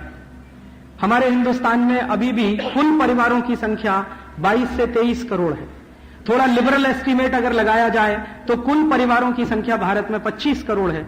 तो 25 करोड़ परिवारों में से 13 करोड़ इतनी गरीबी में रहते हैं कि ना तो उनके पास पहनने को कपड़ा है, ना संडास की व्यवस्था है, ना खाने को ठीक से भोजन है, 2 समय को ठीक से मिलता नहीं। कभी मिल जाए तो वो धन्यता मानते हैं, अगले दिन ईश्वर से प्रार्थना करते हैं कि इसी तरह से मिलता रहे। तो एक तो ये भारत का चित्र है और दूसरी तरफ भारत का एक चित्र और है जिसको देखकर मुझे कभी खुन्नस आती है, मन में गुस्सा भी आता है, और वो चित्र है बंबई का, दिल्ली का, बंगलौर का, मद्रास का, कलकत्ता का। वो चित्र क्या है मेरे मन में जो गुस्सा पैदा करता है वो ये कि वहां उड़ीसा के गांव में रहने वाला आदमी रोज 8 घंटे हाड़ तोड़ मेहनत करता है और उसकी पत्नी को 2 मीटर पहनने को कपड़ा नहीं मिलता, और यहां बंबई के स्टॉक एक्सचेंज में बैठकर कोई आदमी सिर्फ फोन पर हाय हेलो करता है और एक दिन में 1000 करोड़ बना लेता। तब मुझे खुन्नस आती है कि ये कौन सी व्यवस्था है जहां हिंदुस्तान का सबसे अंतिम आदमी 8 घंटे मेहनत करे, कहीं हाड़ तोड़ धान लगाए, गेहूं लगाए, गन्ना लगाए, हमारे खाने के लिए पैदा करे, उसको खाने को 2 समय की रोटी नहीं।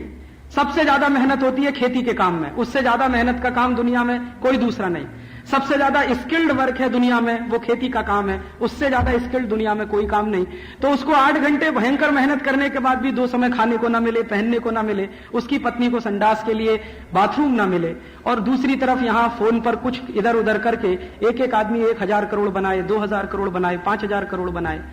और मैं तो पता नहीं कैसी एक बीमारी फैल गई है हमारे देश के लोगों में कि कुछ लोगों ने तो संकल्प कर लिया है कि 1000 करोड़ से कम संपत्ति होनी ही नहीं चाहिए उनके, रात दिन उसी में लगे हुए।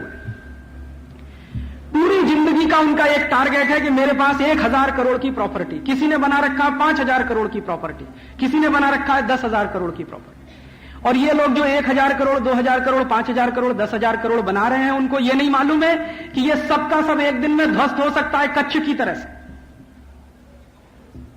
जीवन का इतना नंगा सच जो आज हम अपनी आंखों से देख रहे हैं, इसको देखकर अगर हम कोई सबक ले सकते हैं तो वो ये ले सकते हैं, कितना ही अच्छा आशियाना बनाइए, इटालियन मार्बल लगाइए, फ्रांस से लेकर टाइल लाइए और लगाइए, कुछ भी करिए, 1 मिनट भी 7.8 स्केल रिएक्टर पर आया तो ये सब ध्वस्त हो जाने वाला। क्या करेंगे इसका? तो भी जिंदगी का लक्ष्य है किसी का 1000 करोड़, 5000 करोड़, 10,000 करोड़। तो मुझे लगता है कि ये व्यवस्था अगर हम बदलेंगे नहीं तो महात्मा गांधी की आत्मा को शांति मिलेगी नहीं। और सिर्फ महात्मा गांधी की आत्मा की शांति का प्रश्न नहीं है, आपको भी शांति नहीं मिलेगी जी, अगर हिंदुस्तान का एक हिस्सा ऐसा है और दूसरा हिस्सा ऐसा। इसी भारत में मैं देखता हूं कितनी बड़ी विडंबना है, 20, 25, 30 लाख लोग हैं जिनके हाथ में मोबाइल फोन है। 20, 25, 30 लाख, बहुत अधिक सब जोड़कर, और 9 करोड़ लोग हैं जिनके हाथ में भीख का कटोरा है। इसी देश में 9 करोड़ लोगों को हाथ में हमने भीख का कटोरा दे रखा है और 20-25 लाख लोगों के हाथ में हमने मोबाइल फोन दे रखे हैं, और हम कहते हैं कि भारत का विकास हो रहा है और बहुत तेजी से विकास हो रहा है। हमारा ग्रोथ रेट हम कैलकुलेट करते रहते हैं, 6.5 हो जाना चाहिए, 7.9 हो जाना चाहिए, 10 हो जाना चाहिए, 15 हो जाना चाहिए। कुछ मतलब नहीं है इस ग्रोथ रेट का कि 9 करोड़ लोगों के हाथ से भीख का कटोरा अगर आप नहीं निकाल पाते। कोशिश तो ऐसी करिए कि हिंदुस्तान के हर आदमी के हाथ में मोबाइल फोन हो, तब तो उसमें कुछ सार्थकता है। और अगर ऐसा हिंदुस्तान नहीं बना सकते हम, तो यह हिंदुस्तान आपको जिंदा भी नहीं रहने देगा। वो आप भी सोच लीजिए इसके बारे में, क्योंकि ऐसी व्यवस्थाएं बहुत दिनों तक चलती नहीं हैं, जिन व्यवस्थाओं में 4-5 करोड़ लोगों के पास तो शायद हजारों करोड़ की प्रॉपर्टी और 96-97 करोड़ लोगों के पास कुछ भी नहीं इस देश में। यह व्यवस्था बहुत दिन नहीं चल सकती और वो चलेगी नहीं, वो टूटती जा रही है। और यह व्यवस्था के टूटने के कुछ बड़े कारण हैं। उनमें से एक बड़ा कारण है हमारे हिंदुस्तान में जो मॉडल हमने बनाया है डेवलपमेंट का, वो सारा का सारा मॉडल उधार का है। अमेरिका से कुछ उधार ले लिया, यूरोप से कुछ उधार ले लिया, दुनिया भर के देशों से उधार लेकर हमने हमारा डेवलपमेंट का मॉडल बना लिया। और इस डेवलपमेंट के मॉडल में हमारा उद्देश्य क्या है? हमारा उद्देश्य है कि पर कैपिटा इनकम बढ़ती है कि नहीं बढ़ती। हमारा उससे भी बड़ा आज का उद्देश्य यह हो गया है कि इस डेवलपमेंट के मॉडल में पर कैपिटा कंजम्पशन बढ़ता है कि नहीं बढ़ता। अभी तो वो इनकम को बाजू में रख के पर कैपिटा कंजम्पशन बढ़ाने की बात होती है। अमेरिका और यूरोप में जो डेवलपमेंट का मॉडल है उसमें पर कैपिटा कंजम्पशन की बात है, उसी को पूरी तरह से हमने डिट्टो फॉलो कर लिया। अब पर कैपिटा कंजम्पशन बढ़ाने के लिए हम कभी भी ये नहीं सोच पाते कि जब 50 करोड़ लोगों को जिंदगी जीने के लिए न्यूनतम सुविधाएं नहीं मिलेंगी तो कैसे पर कैपिटा कंजम्पशन आप बढ़ाएंगे इस देश का। अगर उनकी जीवन जिंदगी चलाने के लिए न्यूनतम जरूरतें पूरी हो सकती हैं तब तो पर कैपिटा कंजम्पशन की बात हम कर सकते हैं। यहां तो कुछ भी नहीं है। यूरोप और अमेरिका ने यह पर कैपिटा कंजम्पशन का जो मॉडल बनाया है उसके पीछे एक बड़ी विशेषता है, उसको अगर हम समझ लें तो शायद कुछ चीजें समझ में आने लगेंगी। और यही कह के मैं ये व्याख्यान पूरा करना चाहता हूं कि जिस यूरोप और अमेरिका ने यह पर कैपिटा कंजम्पशन का मॉडल बनाया है उनकी इकोनॉमी की कुछ मान्यताएं हैं। और उनकी इकोनॉमी की जो मान्यताएं हैं, वो इकोनॉमी की जो मान्यताएं हैं वो सोसाइटी में से निकली। उनकी अपनी कुछ सोशल मान्यताएं भी हैं, उनके समाज की भी अपनी मान्यताएं हैं। जैसे यूरोप और अमेरिका का समाज है वो ये कहता है कि पूरा का पूरा जो व्यक्ति है वो सुप्रीम है, बाकी दुनिया में जो कुछ भी है वो व्यक्ति के अधीन है। माने दुनिया का जो ढांचा है उसमें पेड़ है, पंछी हैं, पौधे हैं, हमारी नदियां हैं, पहाड़ हैं, पर्वत हैं, झरने हैं, ये सब व्यक्ति के लिए हैं। व्यक्ति सुप्रीम है, बाकी सब उसके नीचे है। ये फिलॉसफी है यूरोप की। इसी फिलॉसफी का पूरी दुनिया में प्रचार किया था रूसों ने। रूसों के पहले देकार्ते ने, देकार्ते के और पहले चले तो जो दो बड़े दार्शनिक माने जाते हैं जैसे प्लेटो वगैरह वगैरह, उन्होंने इसी दर्शन का प्रचार किया। इस दर्शन में से क्या निकला? मनुष्य महत्व का है, बाकी सब उसके नीचे है। तो मनुष्य सुप्रीम है, बाकी सब उसके अधीन है। तो मनुष्य चाहे तो प्रकृति का भी नाश कर सकता है, मनुष्य चाहे तो दुनिया के दूसरे लोगों को गुलाम भी बना सकता है। तो दूसरों को गुलाम बना लेना वो पाप नहीं मानते, दूसरों को लूट लेना वो पाप नहीं मानते, दूसरों को सबसर्विएंट बना लेना में उनको कोई तकलीफ नहीं होती। इस मान्यता में से यूरोप बना, इसी मान्यता में से अमेरिका बना।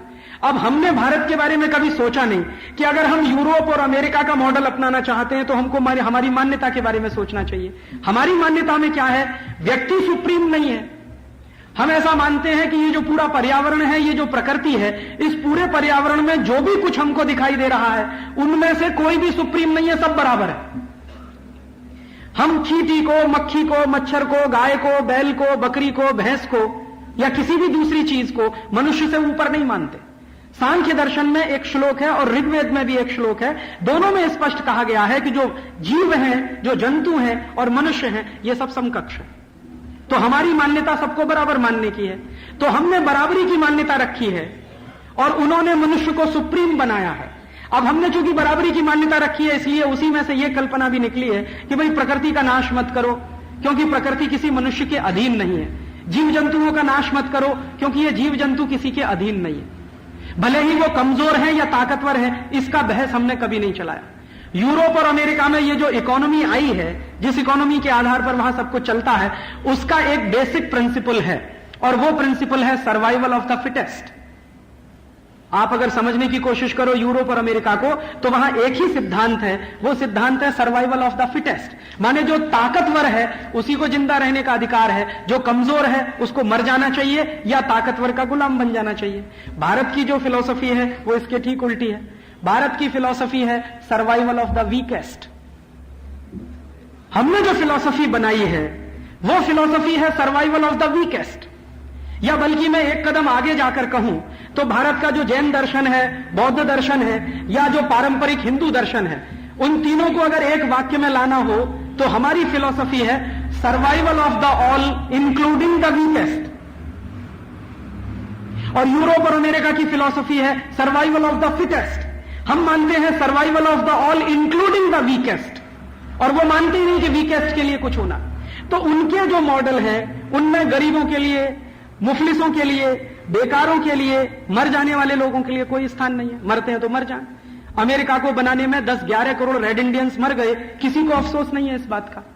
अमेरिका की इतनी वैभव तैयार करने में दुनिया के करोड़ों लोगों को लूट लेना पड़ा, उसका उनको कोई अफसोस नहीं है। यूरोप को इतना भव्य बनाने में दुनिया के 50 देशों की संपत्ति लूटी गई, उनको कोई अफसोस नहीं है। तो वो कहते हैं कि जो गरीब है, बेकार है, मुफलिसी वाला, उसको तो मर जाना चाहिए, जो ताकतवर है उसी को जिंदा रहना चाहिए। तो ताकतवर को जिंदा रहने का जब सिद्धांत आप बनाएंगे तो उसमें से निकलेगा कॉम्पिटिशन, और कमजोर से कमजोर को जिंदगी बिताने का अधिकार आप देंगे तो उसमें से निकलेगा कोऑपरेशन।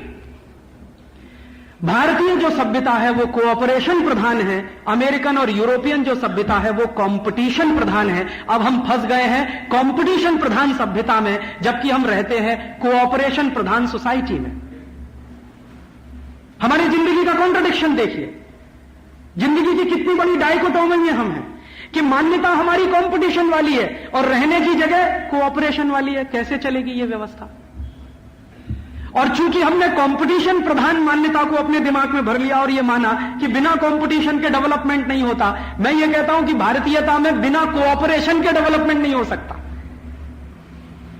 तो हमने क्या किया कि कंपटीशन प्रधान मान्यताओं की चीजों को, तकनीकी को और उनके संसाधनों को लेना शुरू किया और जबरदस्ती उसको कोऑपरेशन प्रधान सोसाइटी में इंप्लीमेंट करना शुरू किया। उसमें से ये निकला है जो आज हम देखते हैं कि 20 लाख लोगों के हाथ में मोबाइल फोन, 9 करोड़ लोगों के हाथ में भीख का कटोरा, 3-4 करोड़ लोगों के पास हजारों करोड़ की प्रॉपर्टी और 96-97 करोड़ लोगों को खाने के लिए भी नहीं। ये इसी में से निकला है। अब हमारे सामने प्रश्न यह है कि हम करें क्या?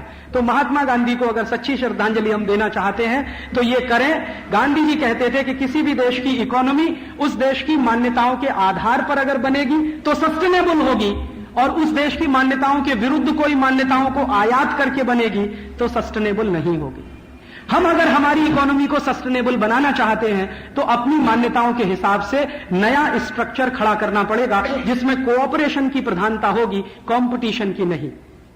अगर हम कोऑपरेशन की प्रधानता के आधार पर काम करना शुरू करें तो ये जो दिखाई दे रहा है भारत, इसको 20 साल में हम बदल सकते हैं। बहुत मुश्किल नहीं है। और इस भारत को अगले 20 से 25 सालों में बदल देने के लिए मैंने एक प्लान तैयार किया, और वो प्लान अगले 25 वर्षों के लिए तैयार किया। और मैं चाहता हूं कि अगले 25 वर्षों तक इस प्लान पर हम सब लोग अगर काम करें तो 25 वर्षों के बाद हमारी जो नई पीढ़ी जवान होगी, जैसे ये सामने कुछ बच्चे मुझे दिखाई दे रहे हैं, ये शायद उस भारत के बारे में जो गांधी जी ने कभी सपना देखा था रह सकेंगे ऐसे भारत में, और उसको और बेहतर बनाने के लिए काम कर सकेंगे। आप पूछेंगे राजीव भाई ये 25 साल की जो योजना है इसके कुछ सूत्र आप बता दीजिए। 2-3 सूत्र बता के मेरा व्याख्यान में पूरा करता हूं। सबसे पहला सूत्र ये है कि हमारे देश में ये जो कंपटीशन घुस गया, इसमें से बाहर निकलना है हमको। तो कंपटीशन से बाहर निकलने के लिए दूसरा विकल्प क्या है? कोऑपरेशन में जाना है। तो कोऑपरेशन के लिए क्या करना है? हर एक व्यक्ति दूसरे की मदद करे। मैं रहता हूं, मेरा कोई पड़ोसी है, वो मुझसे नीची स्थिति में है, तो मैं उसकी मदद करूं। उसका कोई पड़ोसी है, वो उसकी मदद करे। उसका कोई पड़ोसी है, वो उसकी मदद करे। अब आप पूछोगे कि मदद कैसे करें? खैरात दें क्या उसको? पैसा दें क्या? भीख दें? भीख नहीं चाहिए उसको, खैरात भी नहीं चाहिए उसको। उसको सम्मानजनक जिंदगी बिताने के लिए कुछ जरूरतें हैं, वो पूरा करने के लिए आपका सहयोग चाहिए। तो आप कैसा सहयोग कर सकते हैं? मैं आपसे निवेदन यह करना चाहता हूं कि आप जिस मोहल्ले में रहते हैं, जिस गांव में रहते हैं, जिस सोसाइटी में रहते हैं, अगर उसके आसपास कुछ गरीब लोग हैं और वो कुछ उत्पादन करते हैं या कुछ व्यापार करते हैं, तो आप उनके उत्पादन को खरीदने का काम करें, उनके व्यापार को प्रमोट करने का काम करें। यही मदद आपकी उनके लिए सबसे बड़ी मदद होगी। उनको आपसे एड नहीं चाहिए, ट्रेड चाहिए। ये जो हमारे मन में घुस गया है ना कि हम एड देते रहे तो मदद, कुछ नहीं, उनको ट्रेड चाहिए। बहुत कुछ लोग बनाते हैं हमारे देश में, लेकिन हम उसको इसलिए नहीं खरीदते कि वो कंपटीशन प्रधान नहीं है। और आयात होके बहुत कुछ आता है, हम उसको इसलिए खरीदते हैं कि वो कंपटीशन प्रधान है। चाइना से माल आ रहा है, अंधाधुंध बिक रहा है बंबई के बाजार में। क्यों बिक रहा है? कि हम कह रहे हैं वो कंपटीशन प्रधान है। क्यों प्रधान है? क्योंकि 1 रुपए का सेल बिक रहा है, ले लो भाई। टॉर्च बिक रही है 5 रुपए की, 10 रुपए की ले लो। साइकिल मिल रही है 300-400 रुपए की, ले लो। चीन से आके कुछ भी सस्ते के सस्ते इलेक्ट्रॉनिक सामान मिल रहे हैं ले लो, चीन से आके बहुत कुछ मिल रहा है ले लो। अरे जरा सोचो आप अपने दिमाग पर जोर डालकर कि चीन से आने वाला माल इतना सस्ता क्यों मिल रहा है। चीन से आने वाला माल इसलिए सस्ता मिल रहा है, सबसे बड़ी बात कि उनके यहां कोई डेमोक्रेसी नहीं है, पूरा का पूरा डिक्टेटरशिप है। डिक्टेटरशिप इस तरह का है कि कोई मजदूर दिन भर काम करे और उसको 10 रुपए भी पगार न मिले तो उसके लिए वो कोई अफसोस नहीं करता कभी। आप जानते हैं हिंदुस्तान की करेंसी और चीन की करेंसी का अगर ध्यान रखा जाए तो एवरेज एक मजदूर को एक दिन में 10 रुपए मिलता है चीन। और चीन की सरकार चूंकि डिक्टेटरशिप वाली है तो वो बहुत सारे ऐसे लोगों से उत्पादन कराती है जिनको एक पैसा भी नहीं देती। जैसे चीन की जेलों में बहुत सारे कैदी बंद हैं, वो सारे कैदियों से प्रोडक्शन कराया जाता है, बदले में एक ढेला उनको नहीं दिया जाता।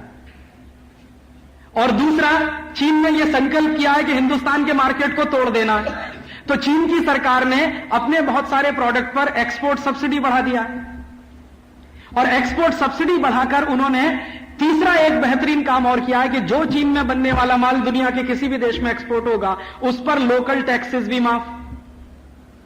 तो एक तो लोकल टैक्सेस माफ कर दिए, बिजली बहुत सस्ती कर दी है। आप हिंदुस्तान में एक फैक्ट्री चलाते हैं, इस समय आपको 4-4.5 रुपए यूनिट देना पड़ता होगा, चीन में वही एक फैक्ट्री चलती है 90 पैसे यूनिट का खर्च आता। तो 90 पैसे यूनिट की बिजली है और चीन में अगर एक्सपोर्ट करो आप माल को तो उसके लिए उन्होंने रेट ऑफ इंटरेस्ट 1% से लेकर 4.5% के बीच में फिक्स किया हुआ है। 1-1.5% पर चीन में आपको अरबों डॉलर का लोन मिल सकता है अगर एक्सपोर्ट करना है। आपकी फैक्ट्री अगर एक्सपोर्ट ओरिएंटेड है तो फिर उन्होंने बिजली भी कम की हुई है, लेबर उनके यहां बहुत सस्ता है और कोई लेबर लॉ नहीं है। आज कान पकड़ के 10 लोगों को निकाल दीजिए, कल 100 लोगों को निकाल दीजिए, कोई अफसोस नहीं है, कोई कोर्ट में नहीं जा सकता, कुछ नहीं है वहां पर। तो इस तरह के कानून और इंफ्रास्ट्रक्चर होने के कारण उन्होंने अपने माल को बेहद सस्ता बना लिया। क्यों? क्योंकि कंपटीशन करना है ना। कंपटीशन का तो एक ही उद्देश्य है ना कि आप जितने सस्ते बेच रहे हैं उससे सस्ता कोई दूसरा बेचे। आप 10 रुपए में बैटरी बेच रहे हैं, वो 2 रुपए में बेचे। आप 2 रुपए पे आ जाए तो वो 1.5 रुपए में बेचे। आप 1.5 पे आ जाए वो 1.25 रुपए में। इसकी कोई लिमिट नहीं है कंपटीशन की, मैं कहना यह चाहता हूं। आप अगर कोशिश करेंगे कि हिंदुस्तान में हम सारे इंडस्ट्रीज को इस तरह से रीस्ट्रक्चर्ड करें कि हिंदुस्तान में भी बैटरी 1 रुपए की बिकने लगे तो चीन वाले 50 पैसा कर देंगे उसका। फिर आप कोशिश करोगे चलो हम भी 50 पैसे में, वो 25 पैसा कर देंगे उसका। फिर आप 25 पे आओगे, वो कहेंगे 5 पैसे में ले लो। फिर आप कहोगे हम 5 में देंगे, वो कहेंगे मुफ्त में ले लो। फिर कोई दिन कहेंगे कि मुफ्त में क्यों, हमारी बैटरी लो, ऊपर से 5 रुपया और ले लो। मैं आपको सिर्फ एक ही बात समझाना चाहता हूं कि कंपटीशन की कोई लास्ट लिमिट नहीं होती है। इसलिए ये कंपटीशन के चक्कर में ना फंसे, इसमें से निकलकर कोऑपरेशन में जाएं। तो कोऑपरेशन में जाएंगे तो क्या होगा कि भाई मेरे देश में बनता है, मेरा कोई पड़ोसी माल बनाता है, कोई उसका उत्पादन करता है, उसको रोजगार मिलता है, मैं वही माल लूंगा जिससे मेरे पड़ोसी को रोजगार मिलता है, मैं वही सामान खरीदूंगा जिससे मेरे पड़ोसी को व्यापार मिलता है। अगर हम उसको रोजगार दे सकें, व्यापार दे सकें, इसके लिए कोई कोऑपरेशन की नीति पूरी दुनिया में, पूरे देश में चलाएं तो इसमें से हिंदुस्तान निकल आएगा जहां फंस गया है पूरा का पूरा देश। और ये जो मैं आपके सामने पेश कर रहा हूं, ये पिछले 10 वर्षों से बहुत ज्यादा सोचने के बाद मुझे समझ में आया कि हम कंपटीशन में फंस गए। कोऑपरेशन वाले लोग कंपटीशन में फंसेंगे तो ना तो वो कंपटीशन कर पाएंगे ना कोऑपरेशन कर पाएंगे। और कंपटीशन वालों के सामने अगर आप खड़े हो जाएंगे तो उनकी कोई लिमिट नहीं है, ना चीन की कोई लिमिट है, ना यूरोप के लोगों की कोई लिमिट है। आप उस लिमिट को कभी क्रॉस नहीं कर पाएंगे। तो वापस लौटें और अपनी कोऑपरेशन की दुनिया में चलें। और कोऑपरेशन की दुनिया क्या, फिर रिपीट कर रहा हूं अंतिम बात, कि अगर आपके गांव में कुछ माल बनता है उसको पहले खरीदें, कोऑपरेशन ये है। आपके गांव में नहीं बनता, बाजू के किसी गांव में बनता है, उसको खरीदें, वो कोऑपरेशन। आपके 2 गांव के बाजू में नहीं बनता, किसी जिले में बनता है, उसको खरीदें, वो कोऑपरेशन है। और जिले में भी नहीं बनता, मेरे किसी प्रदेश में बनता है, उसको खरीदें, वो कोऑपरेशन है। प्रदेश में भी नहीं बनता, भारत के किसी दूसरे प्रदेश में बनता है, उसको खरीदें, वो कोऑपरेशन है। तो ये कोऑपरेशन की भावना अगर हम समझ पाए तो मैं मानता हूं कि भारत की पूरी व्यवस्था को बदलने के लिए ये एक बात काफी है। और कोऑपरेशन की दुनिया में हम अगर वापस लौट आए तो हिंदुस्तान की ये गरीबी, भुखमरी, बेकारी सब हम दूर कर सकते हैं। और गरीबी, भुखमरी, बेकारी को दूर कर पाए तो शायद अपने लिए भी और महात्मा गांधी की आत्मा के लिए मोक्ष की परिस्थितियां बना सकते हैं।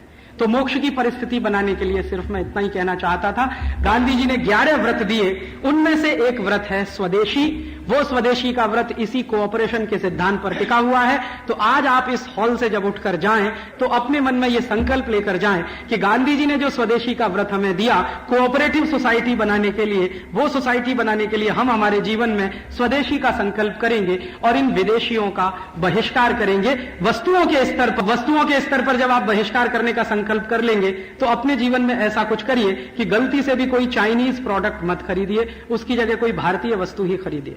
कोई कहेगा कि राजीव भाई वो तो सस्ता है, हमारा महंगा है, तो कोऑपरेशन की भावना से खरीदिए, ना कि कंपटीशन की भावना से।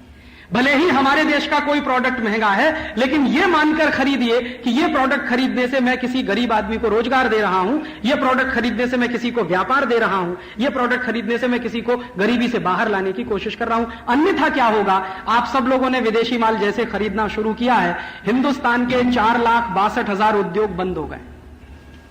ऑयल इंडस्ट्री पूरी कोलैप्स हो चुकी है इस देश की। मैं घूम रहा हूं पूरे देश में। थोड़े दिन पहले मैं सौराष्ट्र गया था। सौराष्ट्र में 700 ऑयल मिलें बंद पड़ी हैं।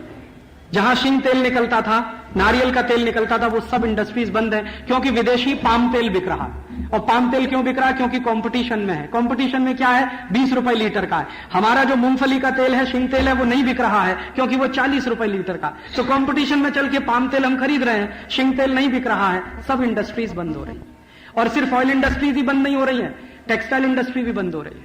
कोरिया से कपड़ा आ गया, ताइवान से आ गया, सिंगापुर से आ गया, हांगकांग से आ गया, और वो कपड़ा 6-7 रुपए मीटर में मूलजी जेठा मार्केट में भरा पड़ा। स्विस कॉटन के नाम पर 7-7.5 रुपए मीटर का कपड़ा। हमारी सब टेक्सटाइल मिलें बंद होती जा रही। पूरे देश में टोटल टेक्सटाइल मिलें 700 हैं, उनमें से 350 इस समय बंद पड़ी। अहमदाबाद में बंद है, बड़ोदरा में बंद है, यहां मुंबई में बंद। और टेक्सटाइल मिलें ही बंद नहीं है, पूरा का पूरा ये जो पावर लूम चलाने वाली इंडस्ट्री बंद हो चुकी है। आप जाओ ना भिवंडी में, 3 लाख पावर लूम्स बंद पड़े भिवंडी में। इसी तरह से विदेशी सीमेंट आ रहा, विदेशी आयरन आ रहा है, लोहा आ रहा है, विदेशी दवाएं आ रही हैं, विदेशी जूते आ रहे हैं, कॉस्मेटिक्स के सामान आ रहे हैं। अभी तो सरकार 1 अप्रैल से इस कंपटीशन को और बढ़ाने जा रही है। 1 अप्रैल सन 2001 के बाद सरकार कह रही है कि बाहर से आने वाली कोई वस्तु पर कस्टम ड्यूटी नहीं होगी, 0 कस्टम ड्यूटी। और बाहर से आने वाली कोई भी वस्तु पर क्वांटिटेटिव रिस्ट्रिक्शंस भी नहीं होंगे। तो क्वांटिटेटिव रिस्ट्रिक्शंस हटा देंगे, कस्टम ड्यूटी पूरी विड्रॉ कर लेंगे, तो विदेशी माल बिकेगा हिंदुस्तान में 10 रुपए किलो, स्वदेशी माल होगा 50 रुपए किलो। तो लोगों के मन में क्या है? कंपटीशन बिठा दिया ना, तो वो कहेंगे कंपटीशन करो। अब कंपटीशन होता है 2 बराबर के लोगों में।